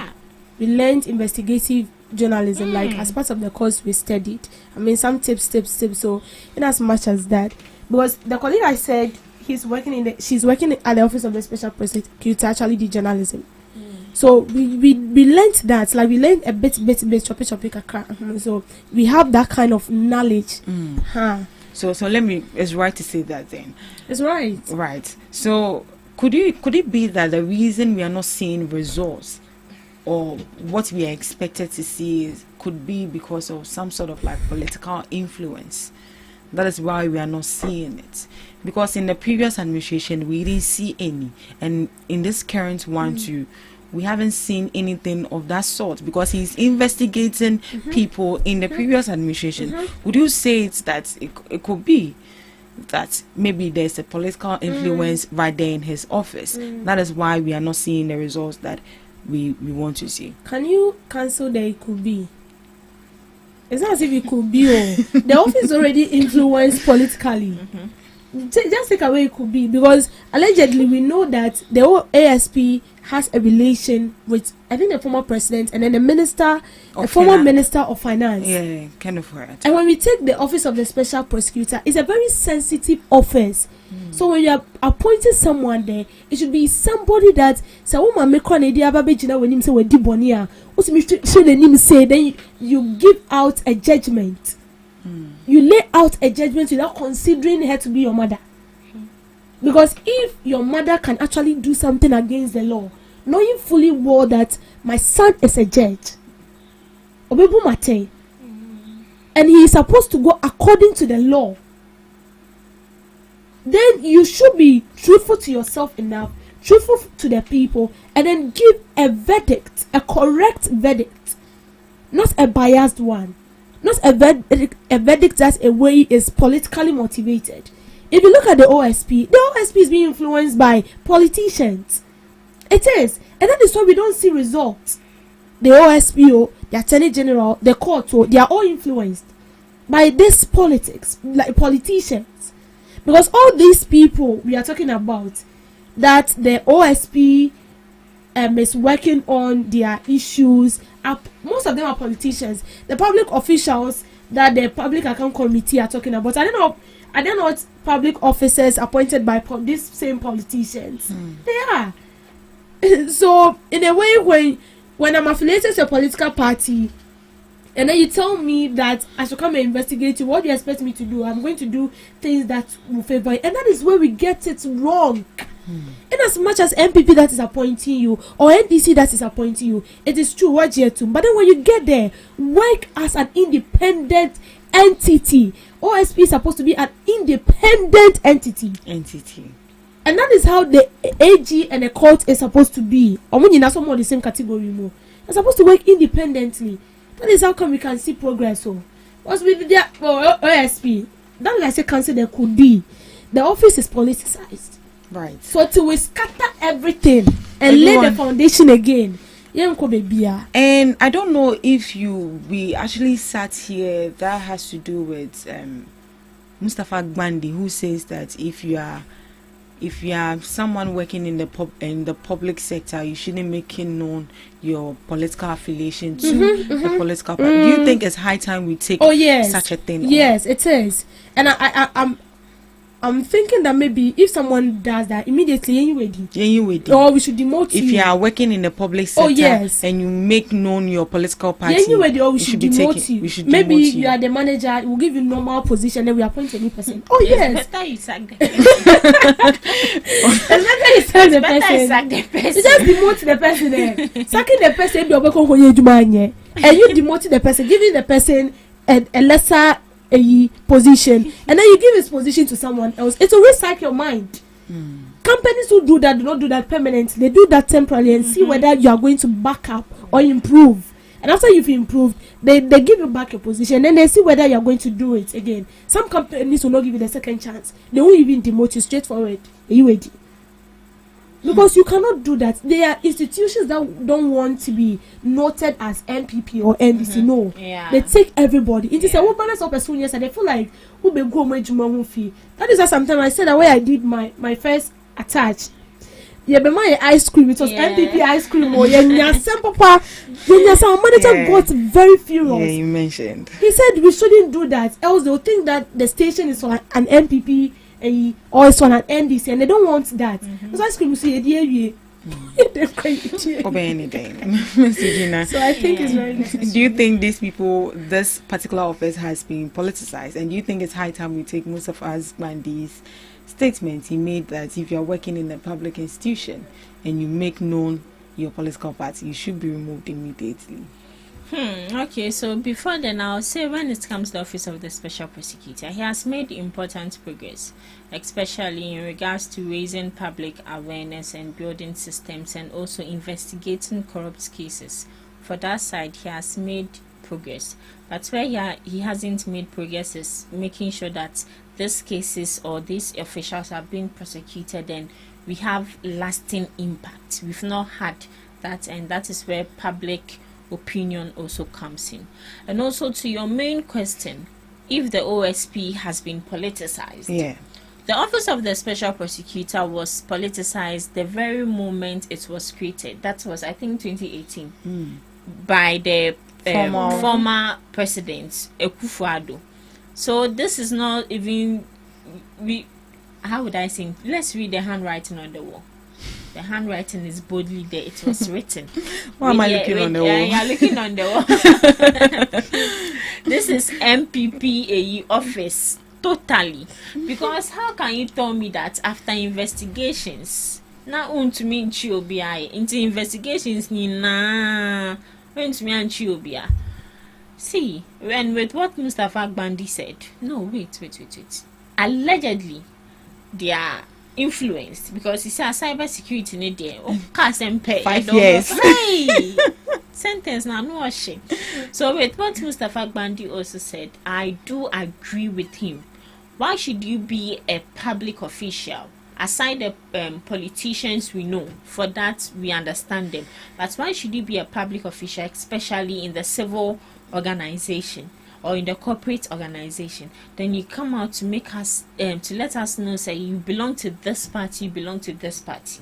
As Debbie said, the moment you declare your stance on any political party, or even the moment you share idea on any political issue, you need to be sacked. If you are not sacked, as she said, you need to be demoted from A to 0. So that I bet you your answer. Me, God forbid, but if I'm in an organization and I'm the manager and you bring me down, that's all. I will not work again. I will go home. Because it's a disgrace. It's a very huge disgrace. Big one. So with Mustafa Gbandi, I do agree with him. It is high time we instill discipline in these people. Now, people are so bold enough to go on TikTok live and insult people just because of politics. And I always ask myself, so what if this person was a family member? See, I understand totally that when past President Nana Addo came, he did things he was not supposed to do. But that doesn't call for insults. That doesn't call for saying harsh words towards him, because he's old enough to be our grandfather. And if he was any of us grandfather, we would be in the moon, in the clouds. The way I would boast, I'll pass say, you don't know who my grandfather is. He's Nana Addo. We would boast with his name. So please. No, continue. Just you mentioned, I just saw the picture right now. I was surprised. So, Gbandi dear, with your kind and no, they should sack you. Simple. Right. So, as part of our discussion for today, we will be discussing a critical issue that has been making headlines lately in our system. That is the Cybersecurity Amendment Bill, and we will be diving into the implication and what it means. So, we'll be going on the phone lines with a cyber expert, Innocent Kojo Fiagbedu, shortly. He'll be coming on the phone lines to tell us what the bill means, its implications, and what is there for us. Right, so before we go on to the phone lines, we'll just talk about some other issues. So, that has to do with the AIDS Commission. They've come out to say that. AIDS. Talk condom. People are not buying the condom again. And we are asking why. Is it that they are is it that they are abstaining? They are not doing it at all. Could it be that? Well, yesterday we went out to do a reporting on that, and then we had some funny comments. So what do you think? Do you think our youth are now coming to light that it's good that we stop fornicating? It's good that we stop, Who is stopping fornicating?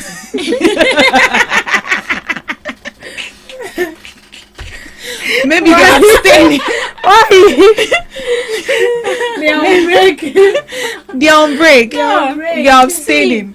The youth have not stopped. They are share. They share be there. They are doing it. See, they'll tell you that when you go to buy toffee outside, do you remove the rubber? Or you put all the rubber in your mouth? They'll tell you that the raw is sweet than protecting yourself.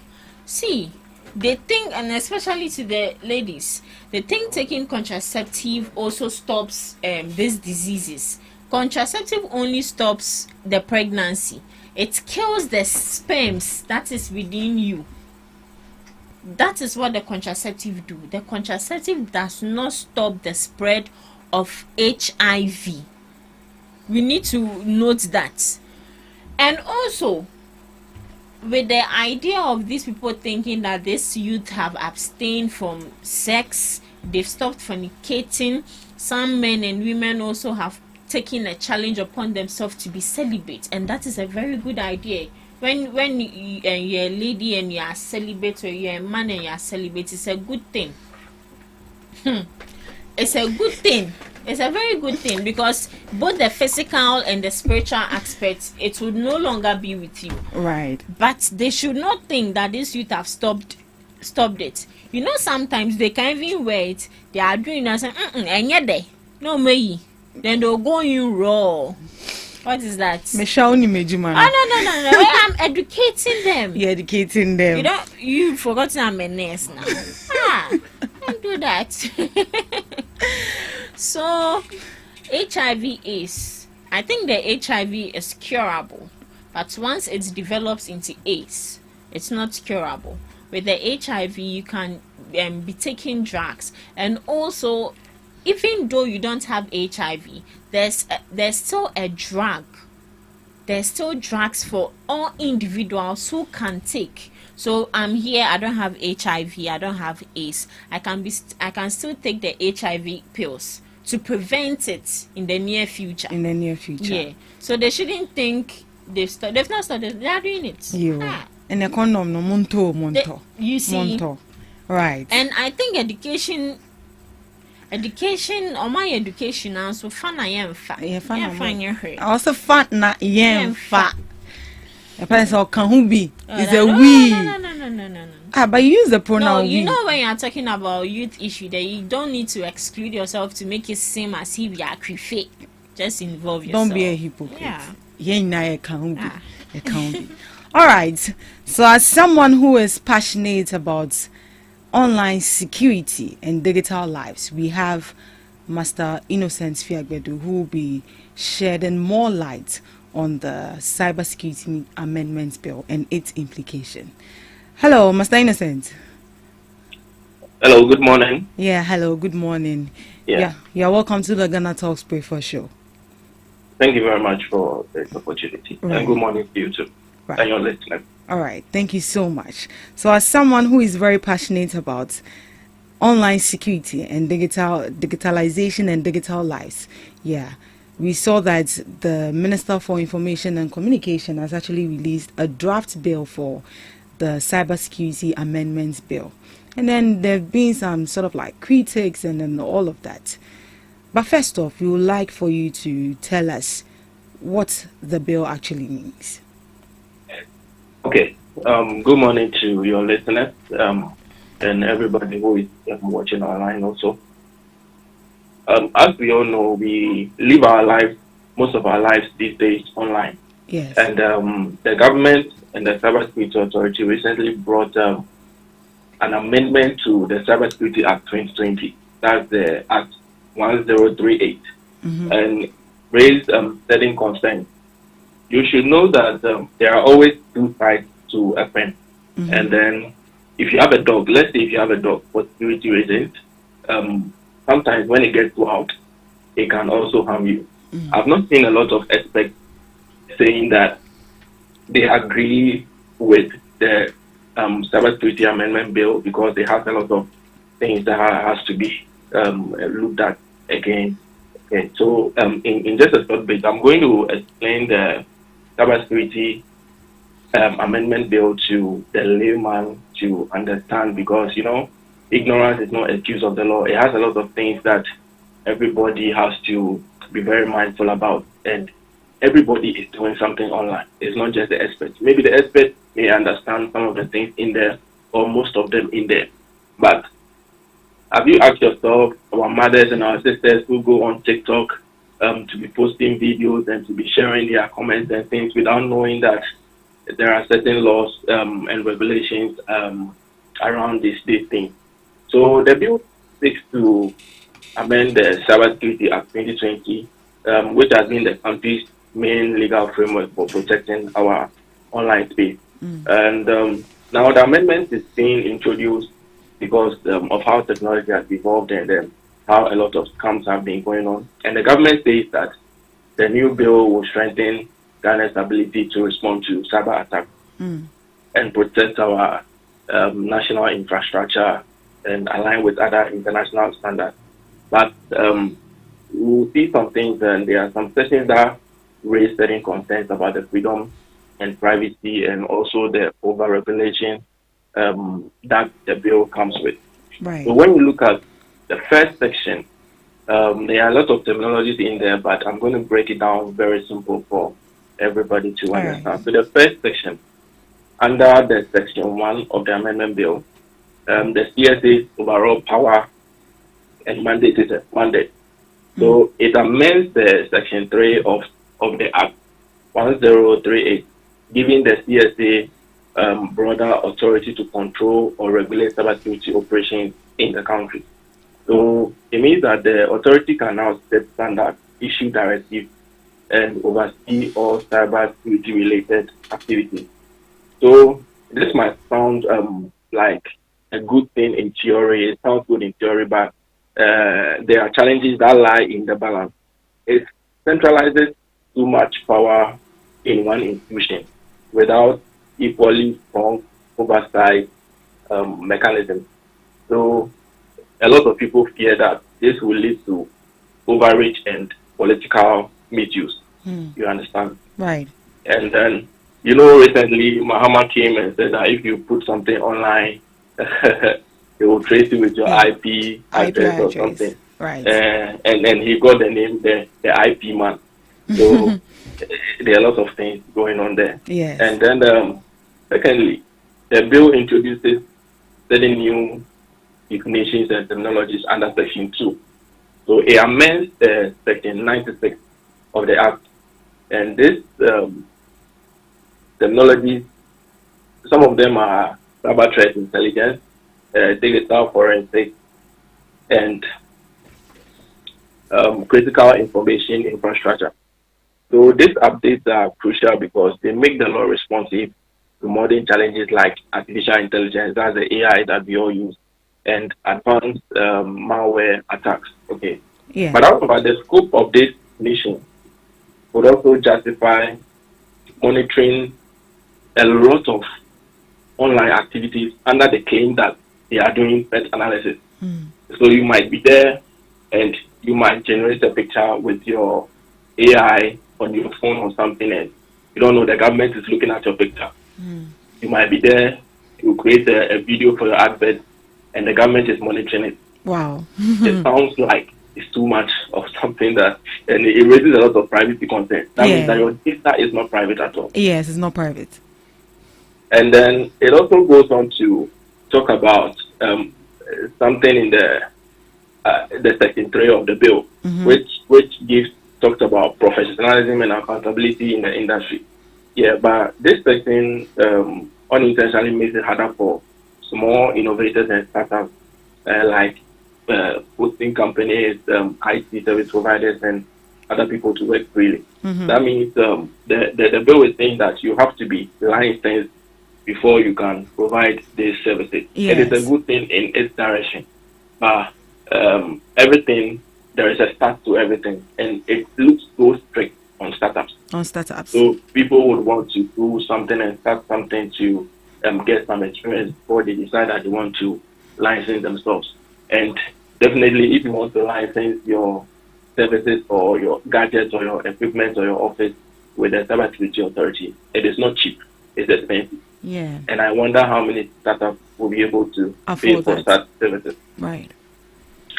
So I want to look at the Section 4 also of the amendment bill, which also strengthens the requirements for incident reporting.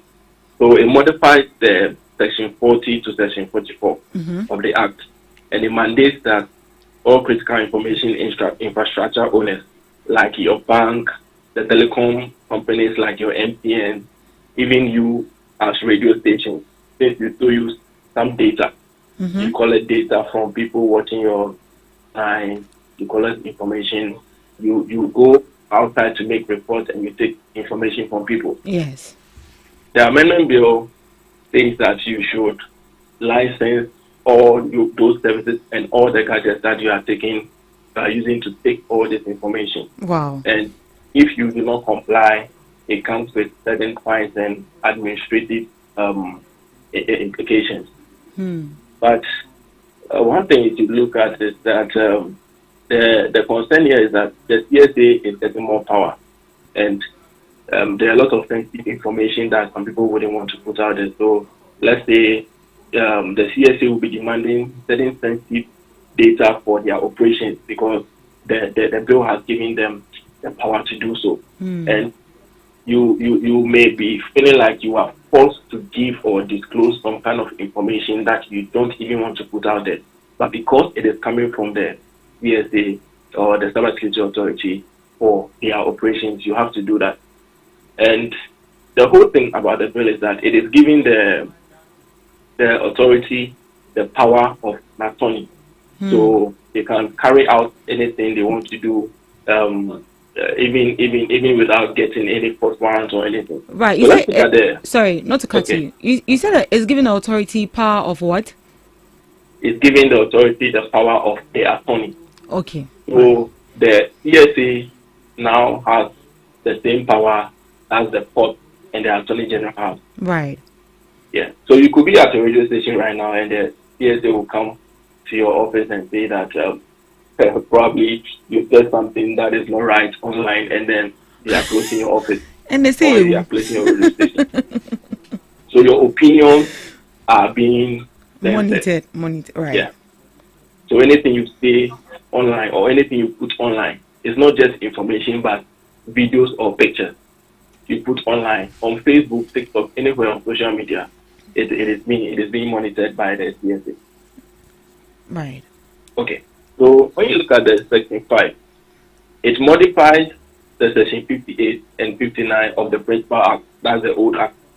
And the bill encourages collaboration between the CSA and the Data Protection Commission to enhance privacy information, which is a good thing.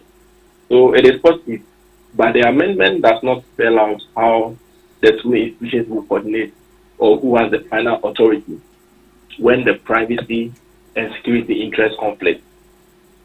So without clarity, the CSA will dominate data privacy decisions, which undermines the independence of the Data Protection Commission. So you should know that the Data Protection Commission is mostly on the side of the citizen. They make a lot of analysis of the kind of data that has been exposed before they give their verdict. But the CSA is acting more of like a regulatory body. But the bill does not bring out who has more power over who. It must be looked at again. Yes. Then Section 6 of the bill revises the Section 67 to 71 of the Act 1038. That's the old Act, to create new categories of cyber offenses. So these cyber offenses include artificial intelligence misuse, that's the misuse of AI, deepfake creation, and social engineering scam. So there are penalties and for such offenses, and the old penalties are also there will also be increased. That means that they need more money for a lot of things here. Okay. So finally, the Section 7 updates the Section 85 to 88 of the old Act, and it emphasizes international cooperation. Right. So this allows the CSA to collaborate with regional and global bodies such as the Interpol and the ECOWAS and the African Union and other bodies to handle cross-border cyber threats. So in this case, if somebody commits a cyber crime offense in Ghana against somebody in the US, the bill gives the authority to the CSA to extradite the person. You have to go to the country to face prosecution. Right. And we've seen some of them recently happening lately when there were some romance camps and then some people had to be extradited because the FBI was in the country to make their investigation. You can imagine the kind of stress that will come with even before the bill has been passed, it is already in place. That means that citizen protection is not being exercised over here. Right. You are not protected as a citizen. You may be putting something online and you don't know that it goes against a certain government privacy agreement, and you have to be extradited to that country to be prosecuted, which is very bad. So it's a good step, but it has a lot of concerns which has to be looked at. And recently, I think on 24th October, the PSA had a stakeholder engagement to look at input from other aspects to look at the amendment bill and see if they can make certain corrections. We are still waiting if there are other developments from there. So that is what the amendment bill is about. Right. In a few. Yeah. Right. So looking at all these concerns that you have raised, should the government don't, take all of these into considerations and they pass the bill, what happens? Okay, so honestly, the amendment bill goes far beyond protecting Ghanaians online. Okay. Yes. So it's beginning to feel like a tool for controlling us. Yeah. So the intention may sound noble to strengthen the old act and strengthen our cyber security as a country, but some of the new sections have raised a lot of concerns about the freedom and rights as citizens. Let's take an example. When you look at the section 37, it allows for a search and seizure of your digital devices or your premises without a court warrant. And it simply means that when the CSC suspects or when the police suspects that something is going on in your organization, you can just start invade your privacy without any warrant, search the place, ransack the place, and do whatever they want to do. Wow. And then you also look at something which talks about the extradition. The extradition does not protect you as a citizen. A citizen is supposed to be protected by the country. But when you say that you are extraditing me without taking any investigation or anything within the country and just pushing me to the country where I am a suspect, you are not protecting me as a citizen. And there is one place too that we shouldn't forget in the bill, which talks about the fact that somebody can give a tip-off and then you will be investigated. So let's say I suspect you of doing some illegal things. I can give a tip-off to the CSC and they will come to your office, arrest you, prosecute you without mentioning my name. So we have some ghost tip-offs over there, which is very bad. Yeah. So we must go like the bill is to make us safe, but it is putting us in a cave or in a cage, which is not the best thing for us as citizens of this country. Right. So do you see this bill as safeguarding our digital space, or the state having control over us? Because there are some comments that it looks like they are criminalizing our speech. It looks like they want to silence us. The freedom of speech, the freedom of expression that they mentioned in the Constitution. It looks like, as it stands now, if this bill is being passed, that is not going to be exercised. What do you make of that too? Okay, so my candid opinion, the bill begins to criminalize the ordinary Ghanaians' right to speak freely online.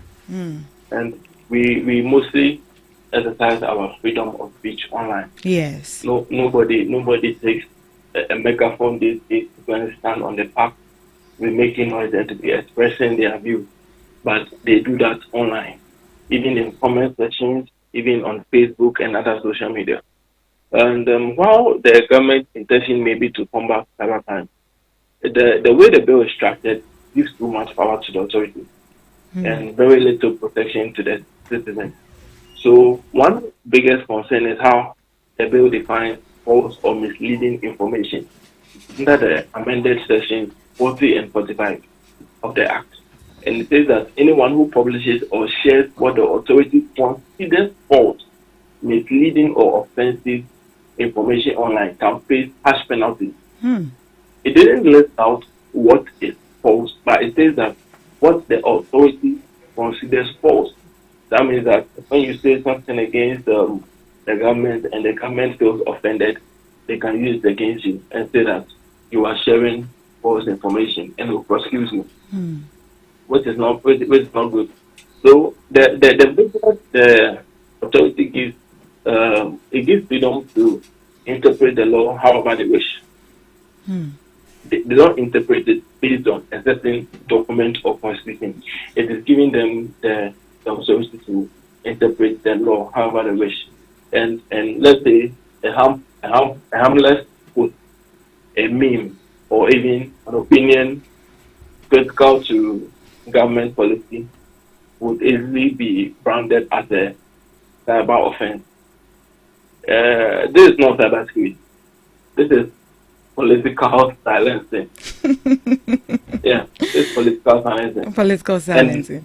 And one thing that I also saw in the bill is that there is an issue of the search and seizure without warrant, as I mentioned earlier, according to the section 37. It means that your house, your phone, or your computer will be searched by a security agent merely because they are suspect of a cybercrime without any court order. Without any court order? Yes, without any court order. So it strips away the fundamental parts of our democracy. Yes. The right to privacy and due process. And it's deeply worrying because in this process, it gives the state a tool to intimidate people who express their opposing views online. And so you can imagine somebody like Bongo Ideas will be in a lot of trouble because they like to put a lot of things opposing government and other people online, and it's a very bad thing. We are being caged, we are being controlled by this bill, and if it is passed, it's going to be a big problem for this country.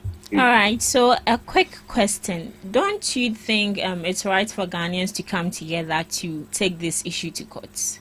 I don't know if it's possible. We can fight for our rights because it looks like automatically our rights are being infringed upon. Yes. So we can fight for our rights, yes. But I feel this is a time that this doesn't need a lot of demonstration. That we have to go outside on the field, the park, in the street to make a lot of noise. I think this is a time that the experts in the country, we have a lot of cybersecurity experts in the country, and this is the time that they have to wake up and come against this bill. It has a lot of amendments that needs to be done again. It's not something that every citizen can just wake up. You can imagine my mother who is at home does not understand anything about this. I mentioned section this, this section that, and the terminology she doesn't understand. So if she's going out on the street to demonstrate, what is she demonstrating about? She doesn't understand anything in there. But let's leave it to the aspect. We have to rise up as experts and share our comments, our views for this bill to be reviewed before it is passed to become an act of parliament. So that is my candid opinion about it. Right. Thank you so much, Mr. Innocent Fiagbedu, for sharing with us your thoughts on the Cybersecurity Amendments Bill. Thank you very much. All right. Thank you so much for responding to us. All right. Do have a lovely day. You too. Bye. Right. So we had that. The Cybersecurity Amendments Bill. It looks like it needs to be amended again because it's flawed. It's flawed. And as he mentioned, this is not the time that we need to rise as a country to go on the street to go and protest, because even if we do, our mothers and our fathers in the house will not even understand why they are. So this is the time that the experts, the cyber experts, come on board and then fight for this particular bill. Right. I think that will be all for this particular issue. So once we have our guests here, so we'll just dive into the discussion. Right. What do you want for breakfast? How do you want your breakfast? English breakfast. French fries. Koko nikosi alo komi kesheto. Wache. Well, Gobe is the real deal. Join us on Ghana Talks Radio. Let's serve you a buffet of breakfast. From news headlines review, current affairs to social issues, entertainment, sports, and all the trending stories live on our mobile app and across all socials from Monday to Friday, 7 a.m. to 10 a.m. With me, Pakwesi Omare, Regina Bliss, Deborah Adoso, and I am Esinal Fiagbedu. This is Ghana Talks Breakfast Show. Are you ready to amplify your business or brand's reach and make a meaningful impact in Ghana and beyond? Partner with Ghana Talks Radio today to connect with a diverse audience across Ghana and beyond. Elevate your brand through on-air promotions and social media. Boost your brand during prime time. With Ghana Talks Radio, you can extend your reach across digital platforms. Ghana Talks Radio is not just a station, it is a community hub where your brand becomes part of the conversation. Join us in fostering connections, celebrating culture, and making a lasting impression. For customized sponsorship packages and enquiries, email contact@GhanaTalksRadio.com or call +233 202 544614. Ghana Talks Radio, giving the youth a voice.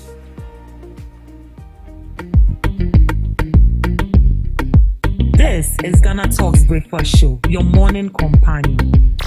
Ghana Talks Radio, #1. This is Ghana Talks Breakfast Show, your morning companion.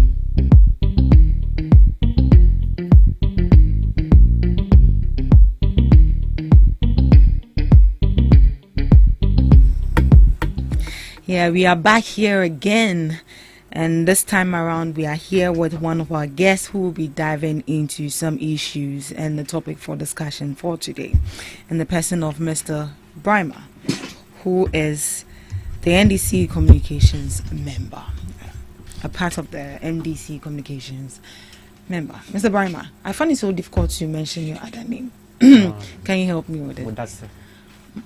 Mudassir. Mudassir. Yeah, it's an Arabic name, so. And that's why I'm finding it difficult. Then I had to go and learn Arabic, or you teach me Arabic, so that next time when you come, I'll use that name for you. Okay. Right. No problem. Mudassir. Yeah. Right. Okay. You're welcome to the show. Thank you. Good morning once again. Good morning. How are you doing? I'm doing by His grace. How is the system treating you?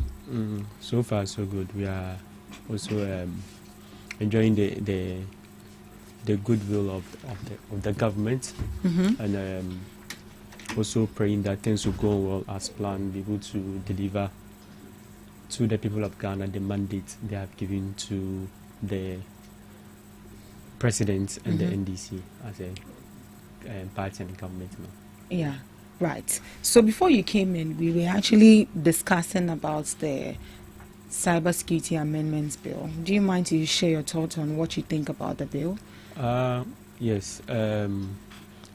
First of all, I would like to say a very good morning to the honorable member of West Central Constituency, Honorable Rashid Pilpo. He also doubles as the Minister for Employment and Labour Relations.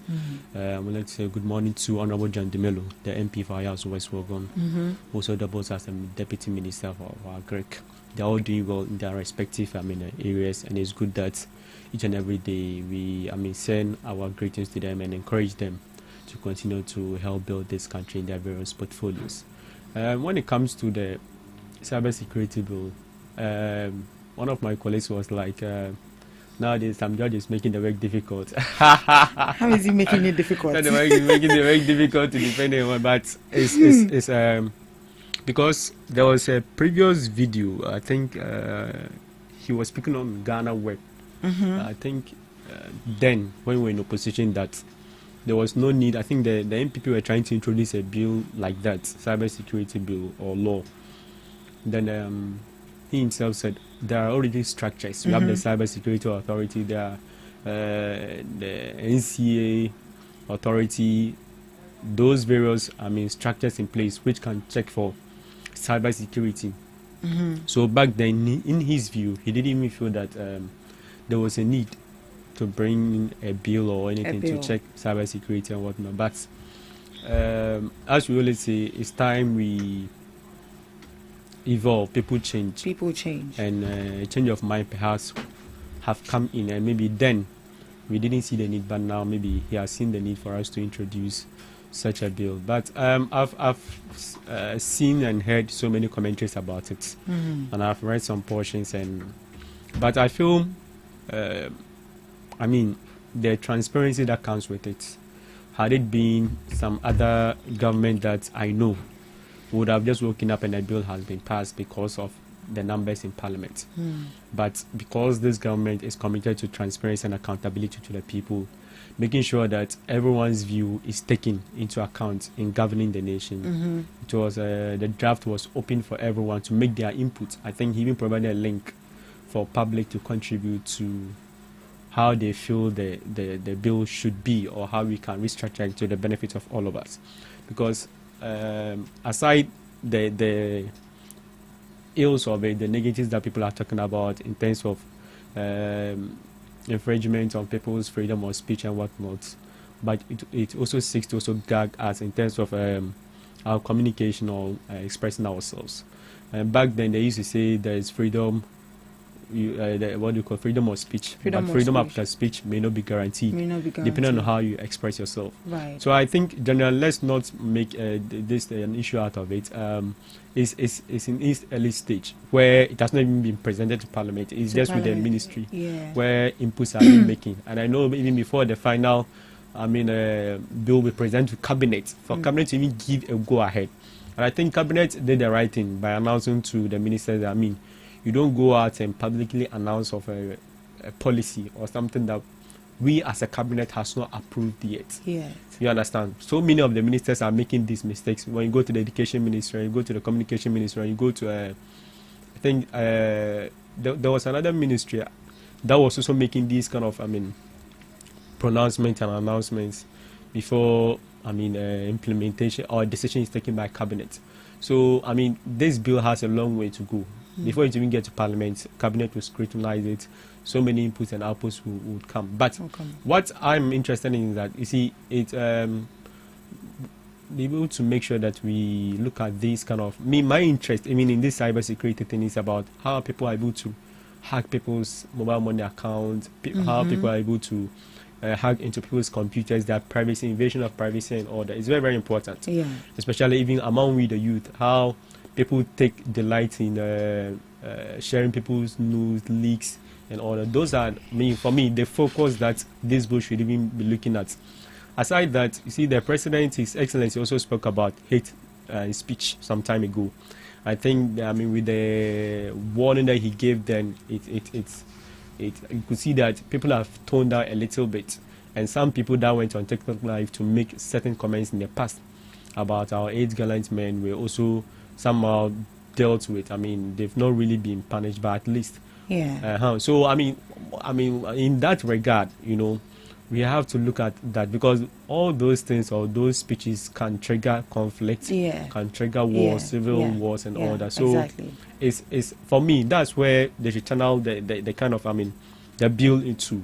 In terms, you see, one thing about it is also, as expressed by your cybersecurity expert, you see, it gives a discretion to the government or whoever that is in power to decide what he or she feels it is hate speech, what he or she feels is an infringement of privacy, what he or she feels someone is doing wrong. So that's what we have to look at. We need to clearly, state it, what hate speech is. The law should not be ambiguous. It shouldn't be so difficult to comprehend, explain. It should just be very clear that when you insult someone that his head, it is hate speech. You are taking. You get the point I'm making. Right. But it shouldn't be seen as, it lies with the government or the communication minister or the police or whosoever that's going to enforce this law, the law enforcement agencies, to determine what they feel is hate speech. Because when you do that, then opinions and expressions are going to be gagged. Because I don't even know what I would say, which would be unpleasant to you, the listener, which would be displeasing to the government. So that's where even opposition members in times past, the things that they have said may also be gagged. You'll be hearing of freedom of abuse of power and all that. So I think it should be, balanced. That yes, we need to crack down on hate speech. We need to crack down on people expressing themselves anyhow. Such that it doesn't infringe on the rights of others.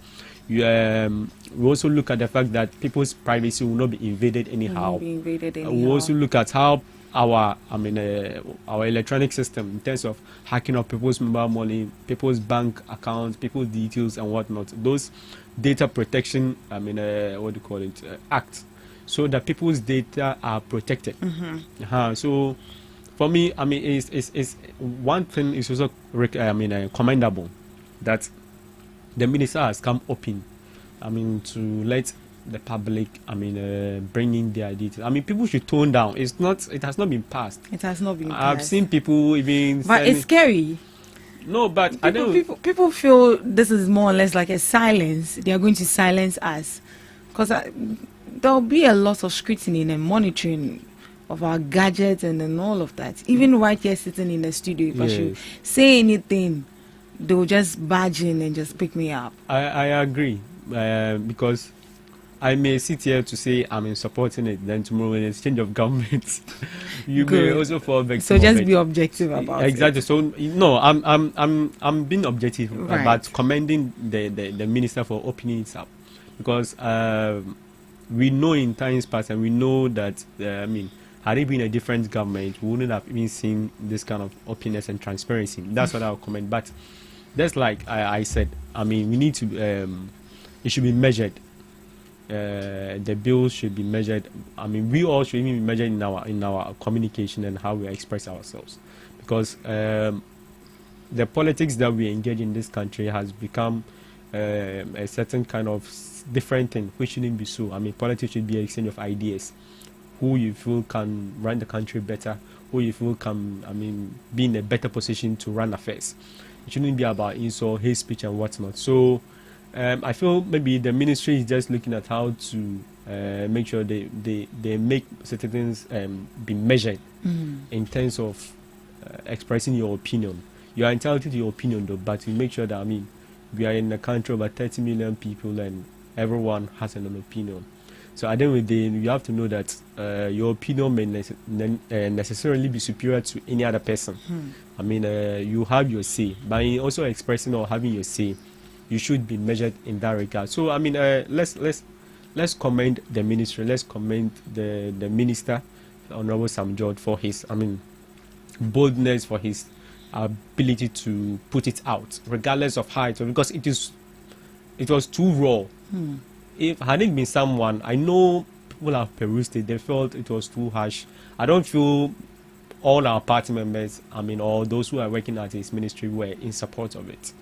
But perhaps he just wanted people to have a fair idea of that, even give us an idea of the kind of people he's working with, his ministry, how maybe they want to also roll out their policies going forward. But that's why there is democracy, and that's why there is a process in doing so many things, and that's why he had to, put it out for people to have a say, for us to know that they are seeking for our good. Let's be positive about it as well. Let's look at the positives.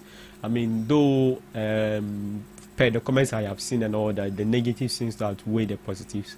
We can, I'm sure, his ministry will do something to balance it so that it will lead to the benefit of all of us, because we are looking at development. We are looking at developing as a nation in terms of quality and quantity. So at the end of the day, if these things are going to enrich our form of governance in terms of communication and whatnot, let's rally behind and criticize constructively, making sure that they put in the right wording into the bill, and when it gets to me in Parliament, I'm sure there will also be some inputs and whatnot. And with the bureaucracy of it, it may not even see the light of the day within this year or next year, but I think it should be put balanced so that it will lead to the benefit of all. Because at the end of the day, you and I will not like our privacy to be invaded. We will not like our phone to be hacked each and every day and whatnot. So by and large, I feel there's more work to be done on the bill. Yes, I second and agree with people that we should have a second look at it. And the minister should be intentional about what he takes into account, about what he, the opinions he would use. He should, look at it critically, especially the experts. There are, so many people out there who, quote, don't know anything like me, are not knowledgeable in the cybersecurity aspect, but they also pass comments because they feel they have to pass comments. But we need to take in experts, those who are really in the field, who feel that these things will guide our freedom of speech and whatnot, so that we fine-tune the balance and put in measures that indeed will support the nation building, improve our communication and make sure that people are measured in their utterances. That's all, because in all these things, the mouth is the powerful tongue. And in times past, we've seen how it has caused this nation, how it has caused so many people. Because I can even remember the likes of Honorable Kine in Japan. I can even remember, those kind of speeches. We know how it has triggered some conflicts, some wars among some people, and even people being victims of it. So we may not have evidence that perhaps some of his sayings were the reason why some people were attacked or whatnot. But in the first place, if perhaps those speeches have not even come out, maybe the likes of Ahmed Swale and those who are affected would have been alive today. So that's what I have to say. Yeah, I'm just hoping that if this particular bill is passed, it's going to apply to everyone. Just as you mentioned, some politicians using some hate words. It's not just going to be we, the citizens, that will be taken on, but it's going to apply to everybody. Of course. Because we've seen some honorables and even ministers, the kind of words they use. No, but you see, what we have to look at the fact that, see, when you go to Parliament House, Parliament is where freedom of speech is guaranteed to the highest peak. So you can use any words at all. That's why Parliament, they are able to exchange words. You see, the speaker will be able to just regulate, but you don't gag anyone from expressing their opinion over there. That's one thing about Parliament House. The democracy we practice, because they are representing the people, you need to go there and express the highest frustration that you can express, such that you can bring development to your area or whatnot. So when you go to the Parliament House, specifically within the confines of the Parliament, they have the law permits them to have that kind of freedom to express themselves however they want. That's why even at a point they can even go there and be making jovial statements, Papa no, the likes of Nebuchadnezzar, those words, and they cannot be arrested. They can no, because that's what because if we seek to penalize MPs in Parliament for using certain words, then there's no need for the Parliament House, because I don't know, that's where people have to express their opinion, and that's why Parliament is one of the highest decision-making body for this country. So outside the Parliament, what we then need to encourage our minister to do is that, or perhaps if there's a change of government or the government of the day, is that we shouldn't be selective in terms of applying the law. one thing I think a judge, a high court judge, passed a sentence about was it Abronia DC? He was sent to court. Then, in the judge's ruling, I remember. I think we even discussed. He was like, "Not all people are equal before the law." That was fact. But you see, I remember the former president, John Ajukwu, once said that we pretend to work as a nation. They also pretend to pay us. Because if we all seek to pretend that in actual fact the law is the application of the law is not selective, then we are doing ourselves harm. There are some people even today, the likes of Honorable, the former minister Ken Oforiatta, who is allegedly, caused financial harm to the state and whatnot, and so many infractions during his era that he's asked to come and account to him. The last time I was saying that if you and I, we had stolen some goat or we were involved in this, we wouldn't be here. We wouldn't be given the privilege of even going outside abroad. To talk of going there to be sending excuses, letters, I'm feeling well, I'm not feeling well. It shows that there is some kind of privileges that are given to them in the first place.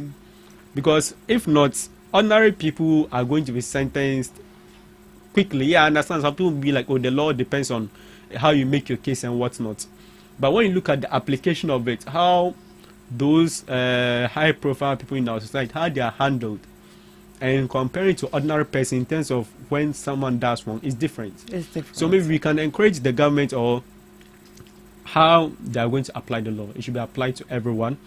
Once politicians, especially the members of parliament, are outside the confines of Parliament House, they also make these kind of infractions if the law is passed in a way that is balanced, because they themselves, they'll know that they are going to be victims of the bill or of the law that may be passed. So in doing so, they also take into account the fact that ABI, your party may not be in power, and so this one can be used to which hands you, or to also disturb your peace of mind and whatnot. Because I don't know, you don't want to just be pursued every day, be in the news because you want to make a certain comment. So I'm sure they'll be measured by or be guided in terms of also making their inputs into the cybersecurity bill or cybersecurity act. But that's what I see. See, one thing is that we will have so many laws in this country, laws for everything. But sometimes when it comes to implementation and how it works, it's sometimes a bit relaxed, or there's selectiveness in passing it. But we just hope and pray, that this will go to the benefit of all of us. Because if we seek to continue to allow the free will of people in expressing themselves and what, you see, we have come to an era where we are no longer in the 90s and whatnot. Today is modernization. Exactly. There are mobile phones. There are so many ways. Sometimes, when you even go to online or TikTok, how you see people can, tell you how you can use your phone for and whatnot that you never knew about. You'll be shocked. There are so many things that you go and find. I could use my phone to do this. So I'm sure that it's just going to be a guide. The bill or the law, when passed in a balanced manner, will serve as a guide. Will tone down a lot of people in terms of expressing their ideas and what. Look at even our social media, TikTok, for instance. Those political communicators, some of the words they use exactly. It's intriguing. Some of the news they even pass out are even false. Exactly, false news. That's something we need to also, look at. One thing too is that you see, this false news, there is why some politicians or some political actors are, because they are beneficiaries of it. We have what we call propaganda in politics. You know that this thing there, it is not right, but to channel it, you see, and propaganda can come in so many forms, and that's why I also of the view that the law should be clear. In one of our platforms, someone posted a picture of Honorable Kennedy Japan, and the one that posted it, the account was the former president Nana Addo Akufo-Addo's account. He posted everyone, all the presidential aspirants. Now this person goes to take a screenshot of where Kennedy Japan's picture was with Nana Addo's profile on, making him look as if he is the only one that the former president Nana Donald Akufo-Addo posted on his Facebook yeah. platform. That's propaganda. That's pure. You know that that's not the actual fact. So you see, should we go and arrest this person because of that? So the dynamics is going to be in some way be they have to make sure they fine tune a balance of it, because at the end of the day, if we know that we cannot balance it, let's leave it and allow the Cyber Security Authority and allow it be a various centers where people can report issues of invasion of privacy. The law should work in terms of speedy actions being taken against people who post false pretense and all. Because if you don't do these things, because right now, as this guy has posted it seeks to bring in the mind of maybe the NPP delegates that Ken is the approved candidate of Nana Donald Akufo-Addo, which is not so. So at the end of the day, how do you what will you use to arrest this person? That is it false news? Is it what will you classify it? Yeah, what will you classify it? You see, so the law should then be very clear. The bill should be clear. I know some of the things that have been stated were very clear, but they look very harsh. I mean, I agree, very harsh. So you need to be very clear that these things, when you are posting the picture, it should be this, it should be this.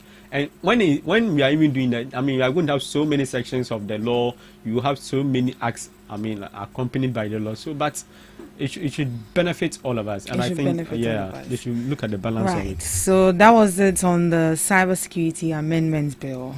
Mr. Brymer shared his opinion about the bill. So we are moving on to our next topic for discussion this morning. Minority accuses Attorney General of prejudicing cases through media arena. So the minority in Parliament is raising concern over what it calls the Attorney General's habit of commenting on ongoing court cases in the media. According to the minority's legal counsel and MP for Swami, John Darko, such public remarks risk undermining the constitutional right of accused person, especially their right to be presumed innocent until proven guilty. He accused the Attorney General of turning serious matters into a media charade by publicly describing accused persons, including some former government officials, as lawless looters before any court ruling. Mr. Darko said the practice not only disrespects the justice system, but also influences public opinion against accused persons before the trials are concluded. He stressed that competent attorney generals don't prosecute their cases in the media. They do it in court where evidence is tested and truth is determined. So that was coming from the camp of the minority. And they're saying that why is it that when a case comes up, you just don't go to court and then, why don't you just go to court and then, if you have evidence, they should start the process and then prosecute the person? Why are you using the media rather?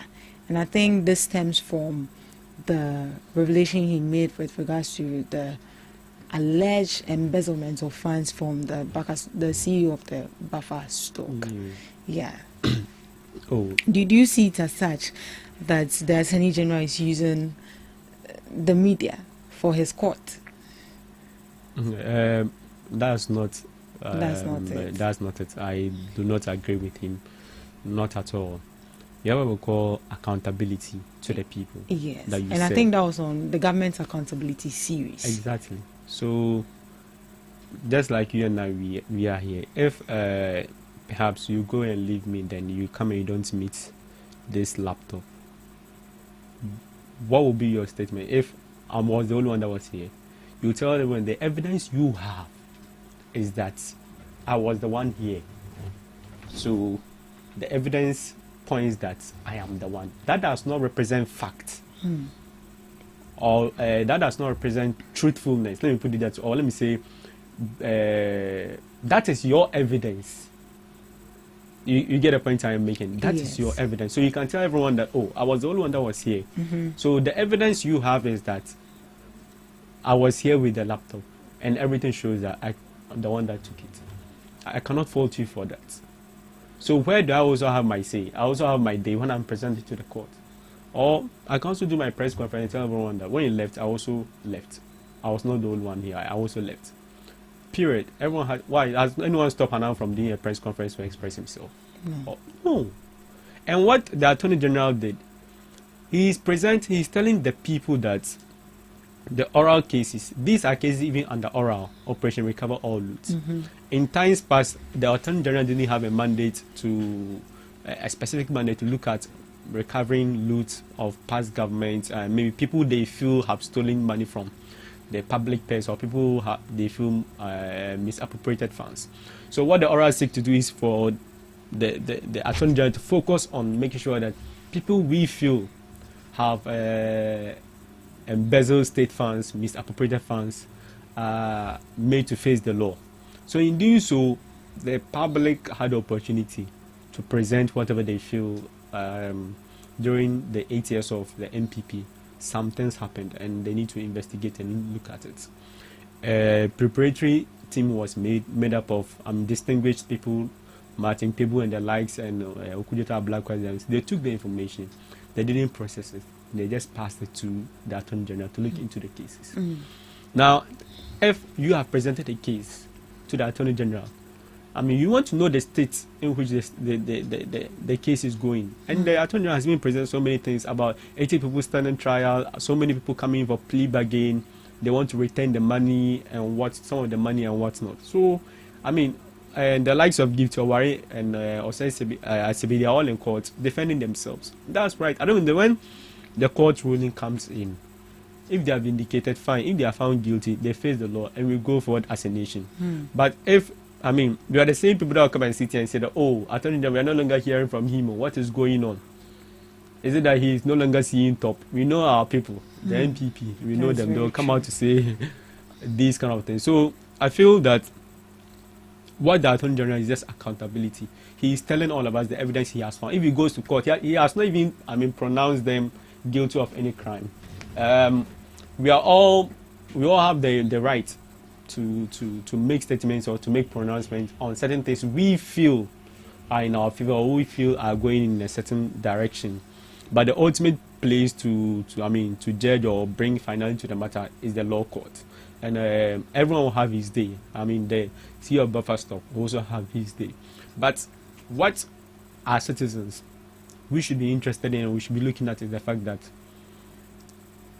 the facts presented by the AG is disturbing and very worrying. Yes, it is. That we need to collectively question ourselves that how come? Because some of the revelations that have come in, if we are to even look at it on a bare-faced issue, the monies they have acquired, the houses, the luxury they were living, it's a bit outrageous. You understand? Right. And we need to investigate. We should be able to investigate these things, such that people will not have that distance to feel that public service or going to politics is a way of making money and whatnot. It's about serving the people. That when you are given the opportunity, you are looking at the well-being of the people. Look at this buffer stock issue. Some of us will have passed through this freezing and whatnot. There were days where a whole week you are drinking only porridge and only porridge without sugar. We have to go and fetch sugar from our dormitories. Sometimes I have to open, even though it is not time for this, but they have to open our dormitories. Some of us won't even go for the food. We want to go and do gasheto to add up because it's not enough. It's not enough. Sometimes some of us we even those times where we have to skill. Sometimes in my final year was when I will skill the will go to town just to go and eat and come back. Just go and get better food to eat and come, because the food that we were being given was not woefully inadequate, malnourished. There's nothing that shows that if their daughters or sons were even attending these schools, or they'll be giving this kind of food or whatnot. But these are the revelations we are hearing, that some misappropriations were happening. As a result of that, people were complaining the food was not coming. People, students were not having food. You see, in as much as we tend to blame those we vote for for accountability, we need to also hold their appointees accountable. So imagine all these things were happening under the NPP government. Communicators were going here and there, defending the fact that, oh, free SHS is, SHS is like that. They need to manage this and what. Meanwhile, someone somewhere is misappropriating funds, is embezzling funds, and the person and his family are enjoying, because 17 hotel at Tamale, $1.6 million. There was one time when Honorable Cecilia Dapa's issue came. We took the pain, as students said, I understand that we don't have anything doing. We took the pain to calculate if she was even to spend 50 cities a day on that over $1 million.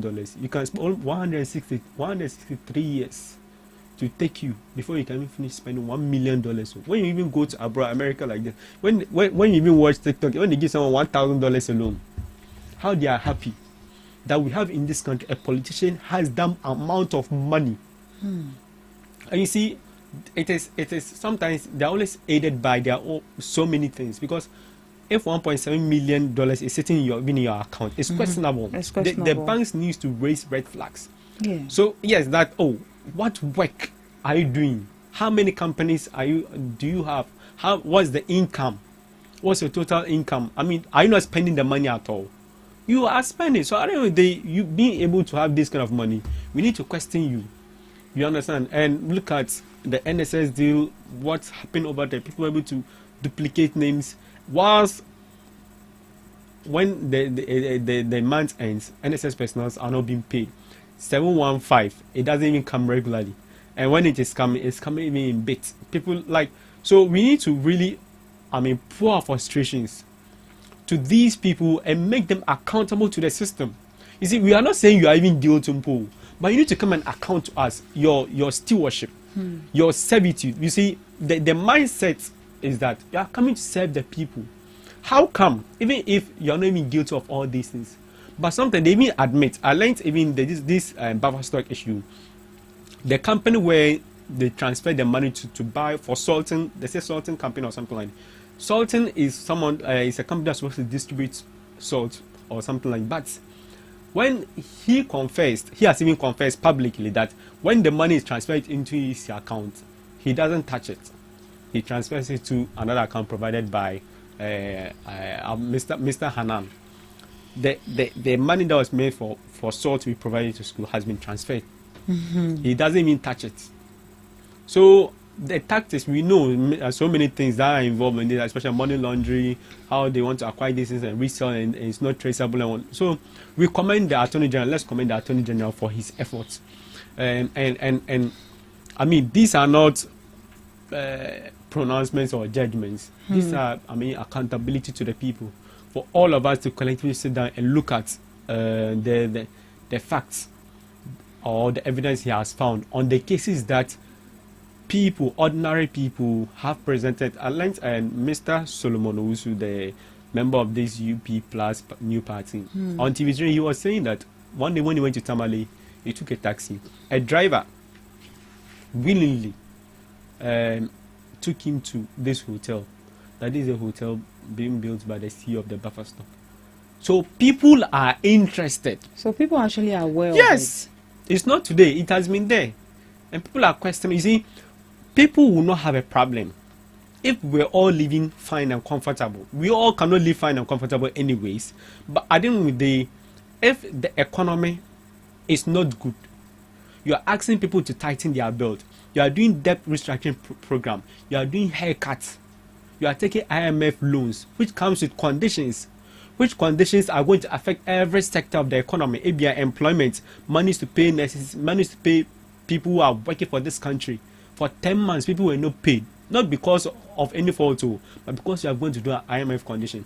We have hospitals. Yesterday, I was listening to the Minister of Health, accounting to Parliament House, under his ministry. There are so many projects that have been stalled. Why? They are under the debt restructuring program. Immediately the debt restructuring program came, those hospitals have been stalled. So imagine, because of our spendings, or how as a government we spend anyhow, and it is not affecting the ordinary people, our livelihood, what we will eat. Yet some people are living in luxury. some people who say they are coming to serve us, so you should rather be seen wallowing in poverty because you are looking for our well-being. We know how our mothers and our fathers in our various homes, how they struggle to get us food to eat and whatnot. They themselves sometimes what they will wear and something, they don't even care. They care about our well-being. Right. So you who is coming to serve us, you should be seen to be perhaps be suffering or be going through certain things. But you are rather enjoying. And when it comes to the governance issues and whatever is going on in the economy, things are not going on well. And you expect people to keep quiet, not, pour out their frustrations and whatnot. This taxi driver perhaps will buy petrol. His spare parts issue will come. Mm-hmm. His passengers that you take, he needs to be measured in even the fare that he's going to give to his passengers so that he'll keep on getting what? Customers. Because taxis are not even like boats. They are picking people from one point to another and they charge based on their mindset and what they have. And if the economy is not going on well, he needs to be measured. Because if he measures outrageous price, he will roam the whole day. He will not get passengers. He has a family to feed. He has school fees to pay. So, in all these things, yes, we know the opposition MP party will try to defend them as usual. But let us ensure, let us back the government, let us, help the Attorney General to make sure that there is accountability. People come to account for their stewardship. If you are found not guilty, we praise you and hail you. But these infractions that went on during the buffer stock era, these food production and whatnot, it clearly, you don't need scientific or rocket science to know that someone spent some money somewhere. Right. So and we just hope that at the end of the day, the law will be able to take its course and make sure that people pay for whatever they have done for this country. So from your submission, in your opinion, you think what the AJ is doing is the right step? Oh, it's absolutely. I don't see where. If you feel that he has breached any law, you go to the court. Or they were thinking maybe he should rather go to court straight up without even coming out to even let the public know. Before he even, he will file his charges. It is announced that he will file his charges at the court. Then he'll come and make pronouncement, make us know what is going on. You don't need to keep us in the loop. If you have found evidence of crime or stealing, you just tell people. It doesn't mean you are pronouncing the person a thief or something. Just like the scenario I even used here. The fact that I was the only one with the laptop couldn't have necessarily mean that I was under to the laptop. Right. You could say that I've taken the laptop. You could call me a thief, but I have a place where I can vindicate myself. You have that authority. Let's understand. He has that right, mandated by law. Everyone has that right. You can call the person a thief, then the person will go and prove himself. If you have taken the person to court, you go and prove himself. But if you've not taken me to court and you're calling me a thief and whatnot, I can also go and sue you for defamation of character and whatnot.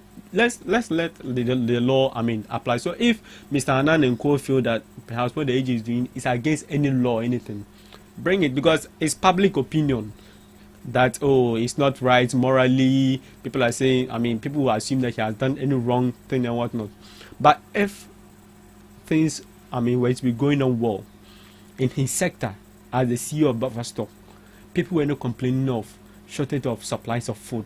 People were not complaining of lack of nutrition in our various food and whatnot. You think if this case had come, people say, he has served us well.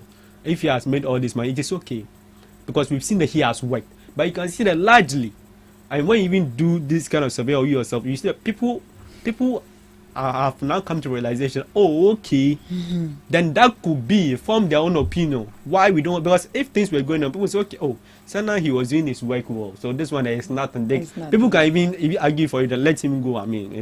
But I don't know. We saw that there were some infractions. We saw there were some irregularities in your sector. Yeah, that is was of public interest that the public would. So it's fair. He will have his days in court. I just hope and pray that the law would work expeditiously. Right. So that these people know how they do delay taxes. Then there will be a change of government. I don't know yes, they'll come and stop the case and whatnot. So we just pray that they'll fast track the issue. Let's look at our last topic briefly before we leave. So, Ghanaian cities at 60, a celebration of heritage or a struggle for stability. So, yesterday, the Ghana cities marked its 60th anniversary. Yeah. It was at the launch of it. The celebration was officially launched by the Bank of Ghana on the 28th of October. That was yesterday. So the Bank of Ghana is organizing a lot of events, exhibition, and as part of that commitment, they are saying that whatever that they need to do to make sure that the city is being stabilized, they will do it. Now, over the years, we've seen the Ghanaian cities in terms of its stabilization, its strength, and then it goes on and on and on. How has it been? Looking at now that it looks like the city, let me not say it looks like, but that's actually the fact. The city has gained its momentum. Now, when you compare it with the dollar, you see that at least the city has strength. Right. I think the likes of you, the journalists and whatnot. I mean, you should just let the MPP know that they failed woefully. We are celebrating the city. No, I am. No, we just have to let. Yeah, building up. Yes, you said it has gained strength. That means that it will. I mean, in times past, the strength wasn't this strong like we are seeing. So, like we always say. Oh no, but previously, I think Rollins' time, it was good. Those times, I mean, what the former president, His Excellency John Ejiofor Kufuor did, those times was I need to be measured, right? Right, you need to be measured. I need to be measured. I don't want them to come here. No, it was a kind of, should I say, deception. Really? It wasn't the reality. The zeros that they took away wasn't the reality. At all. How will I put it? It was just something for because if you say you have redominated the city and whatnot, and we went into HIPIC, what you call the highly indebted country, then what was the essence of the redomination of the city? If you have to go into HIPIC, being known as one of the poorest countries in the world, and for HIPIC and the international community to come in, the IMF and co, that's where our woes, started as a country and whatnot. So, right now, in 2016, when we were leaving power as NDC, the dollar to the cedi was 4 Ghana cedis. Before 2024, there are about 14 to 15, 16, 17. At a point, it even got to 17 Ghana cedis. So, what I want us first to do is to acknowledge that there's good governance now. Right. Which is ensuring that there is strengthening of the Ghana cities. And for which reason this celebration is one that everyone is happy to celebrate. Everyone is happy that the Ghana city has come this far, that we have our various stakeholders ready to participate in celebrating the Ghana city at 60 years. Now, we need to look at the sustainable ways, making sure that we sustain it. Yeah. And largely, Ghana is a highly driven import country where we import almost everything. Even toothpick is being imported. So, collectively, what we as a nation or Ghanaian have to do to support the government, because some of these interventions or some of these ways in which the cedi to dollar ratio has, come to a sustainable level, is because of government's intervention, the Bank of Ghana intervention, providing more dollars in the system for people to be able to get to buy, so that there will not be greedy people who will hoard the dollar and would request for a higher ratio of a cedi before they can give you just $1. Now, aside that, we have to look at make sure that social studies back then, they used to tell us grow what we eat and eat what we grow. That we encourage our farmers be able to produce rice that will match the perfume rice that we like to eat. Be able to make sure that we produce, factories, build factories. The one factory that couldn't see the light of the day. Even some of the products they make, people are not patronizing it because of how the policy was not well implemented. But if it had been well implemented, we'll see that, today we are producing almost everything. We will not need to import. We will not need to go and be looking for cedi dollar to be able to import goods, because we have everything. Even tomatoes, we take it from Burkina Faso and the likes to even come into this country. So we need to equip our farmers. We need to make sure that even the roads leading to the farmways are also, because it also contributes. Because I don't know, the drivers will charge them more. They'll come to the market, things will be expensive. when they're also importing, they need more dollars to be able to import. So all these things affect the sustainability of the city. But when you look at the policies that His Excellency John Dramani Mahama and the NDC have brought in, I mean, making sure that the youth gets work, making sure that we look at the youth in mining, put the youth in these mining areas, they mine very well, engage in these productive activities such that we're able to produce everything locally, make sure we build factories, make sure we bring industries, such that, I mean, everyone will be able to work within this country, so that the money remains here. Because if we even sanitary pads and the like, we can even make it in this country. Yes. Right. I'm sure His Excellency John Dramani Mahama and the NDC government will make sure we implement policies to sustain. I mean, we just came into power 10 months. We have a 4-year mandate. So we are hoping that at the end of the policies we are rolling out, making sure that we locally we equip the local manufactured the factories to be able to produce things, even standards, the likes of standards, the cross and whatnot. People are making simple waste. We need to equip those small factories, something start up to cushion them so that they can produce more in excess, so that everyone can purchase at a cost, relatively lower cost. I mean, the likes of Kantanka making cars and whatnot. Yes, we go in to help them. I mean, may he so rest in peace. He has really left a legacy which I think the government should build on. I mean, you can look at establishing various branches even at the north. Yesterday, I was following Honorable Kenya Japan's tour at the northern region. He went to one of the, I don't know, upper northeast or something. He was telling about the agriculture importance. From Tamale to UK is 5 hours direct. So imagine if you are able to locally manufacture, produce even cabbage, able to those tomatoes and whatnot, and be able to process it in this country, such that they meet international standards. They meet the let me say what the foreign people would like. Yes.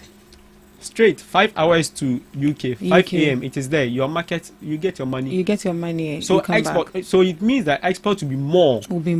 We are giving them something. We get foreign exchange. We get so many money, which will, I mean, retain here in this country. People will be able to pay their taxes in equal, quantity to be able to help the government to use those taxes for the benefit of all of us. So, in looking at sustaining the city, it's just largely about how government policy will be able to work in conjunction with we the citizens also supporting the government. Because if we get up today and ban importation of rice, it's going to be a whole hullabaloo. A lot of us will be complaining and whatnot. So we need to also make sure that we equip. Once government is equipping the factories, we to also fine tune our taste for foreign goods. Right. Because everything we like to import foreign, goods, food and whatnot. So if we don't, change our taste, we don't patronize our made in Ghana goods. We have the likes of shea butter. People use it for pomade, and one thing about those I've realized, they are natural, they are very organic, and they are even medicinal, like very very medicinal, such that even when you are applying this cocoa, that cocoa butter, and you apply your shea butter, there is vast difference in your skin and what, because it's natural, made from these kind of our foreign materials in this country. So it's a collective effort. Once government is making parts, the citizens have to also contribute their quota, so that collectively we move this country forward. And once the city is sustained, it affects every sector of the economy. Today I'm hearing that by 1st November the price of petrol will be dropping and the likes. It's good for the country, because I know your transport fare also come down. Your goods and services that you buy also come down. So it's a collective effort, and we are happy for this celebration, and we just hope and pray that God gives our leaders the wisdom to manage and sustain this achievement that we have achieved. 60 years of the Ghana city. This our fourth republic, almost 70 years that we are going without any change of republic again. Right. So as part of sustaining the cities, Dr. Kesala Sofosen is saying that goods and services should stop pricing. Businesses should stop pricing their goods and services in dollars. Right.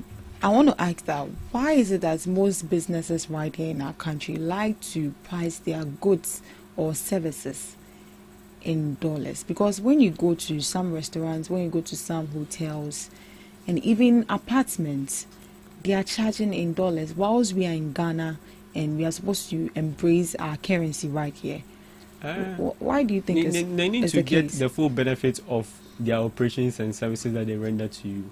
Because if they import chicken, if they import even rice, if they import drinks, if they import water, because when you even go there, some of the water that they give you, you've never seen some in our various provision shops. Yeah. So they are literally wallowing in dollars. They are spending dollars to import these things. So to get the equivalent of it, because if you are importing something in dollars, it comes. You are charging in cedis. You not get the equivalent. I mean, even to get your capital, to talk of even getting profit in the first place. So when you look at these even apartments and restaurants and whatnot, the money is the youth invest. Even if they spread over 5 years, they may not be able to even get the benefits of it. So that's why I'm saying that if even wood, plywood and the like, we're able to make them here, fine tune them here, roofing sheets and whatnot, all of them are produced here, we all patronize it. Because if I am making sure that my locally produced goods and foreign materials are all local produced, and you are importing yours, and the quality, there is difference, right? And people are patronizing you. There's no way I'll continue selling my locally manufactured goods with my foreign materials, because you are even benefiting more. You are charging in dollars and whatnot. Look at an example. I can use an example. Our accommodation on Legon campus, like when I was at Legon, immediately they open the portal for booking of this, someone has already paid. You understand? Currently, 4-in-1 that used to be 5,570 or something like that. It's currently 6,700. 4-in-1, one person. You understand? Tomorrow they are, in August when they vacated, when we finished our exam, someone was asking me when she can make payment for it. So if the kind of system we live in, yes, we understand that it cannot be equality, but we need to make sure that systems work for everyone, irrespective of your status, whether rich or poor. So the time when the local manufactured goods or the foreign industry and our own local people are complaining, people go and tell, go and import, go and do it. Oh, if you cannot pay for the 4-in-1 or the 6,000, then go somewhere, go to the traditional house and there's competition over there. So it's about we ourselves, our taste for foreign goods. If we reduce our taste kakra with government policies in terms of reducing importation of all this or placing a ban, collectively we need to make sure that when people charge in dollars and they don't see people patronize it, they'll stop.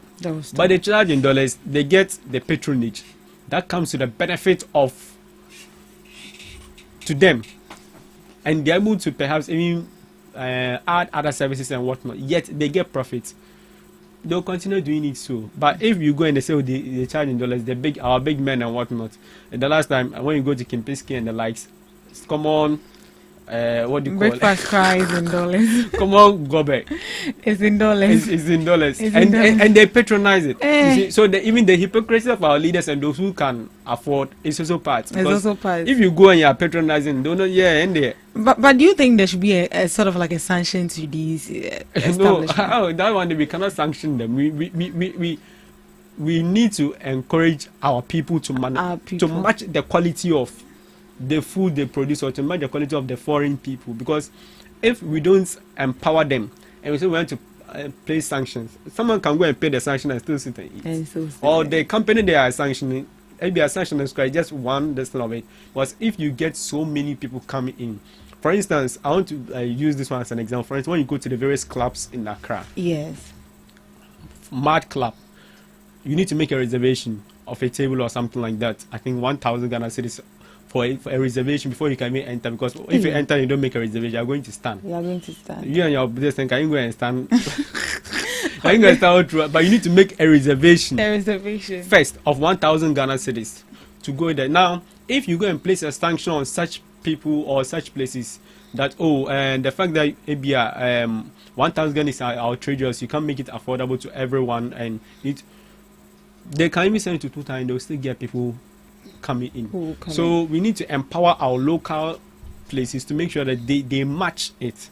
Whilst gradually making sure that you put taxes on importation, banning this kind of importation of some, because if we know that our rice can match the foreign people, and when we place it, but everyone will be okay.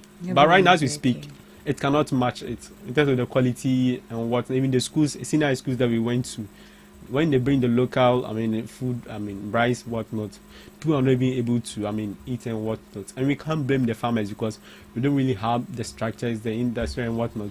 Our own gold, we can't process in this country. We have to export the raw gold and we don't get the full beneficiary of it. So I think largely it's a collective effort and we have to look at it collectively. We have to look at it. All right. So what would be your last words before we leave? I would like to say a very, thank you, to the honorable worship people. My service this thing has come and he has given me the opportunity to come and do my service over there. So I would like to say a very big thank you to him. I would like to also say a very, good morning to my fellow colleagues who are going to do their national service, going to serve the nation. Yeah, the posting. Everybody should accept wherever you have been posted. And let's serve the nation in peace. Yeah. Yes. Let's serve the nation in peace. So that's all. So thank you very much. Brahma says wherever they've posted, you just take it like that. Take it in good faith. It's just one. It's just 1 year. Go and serve the nation. Yeah. All right. Thank you so much for joining us on the Ghana Talks Breakfast Show. Thank you to our lovely audience for doing the listening, and thank you to you, Brahma, for sharing with us your opinion on issues that matter to our audience every morning right here on the show. Thank you.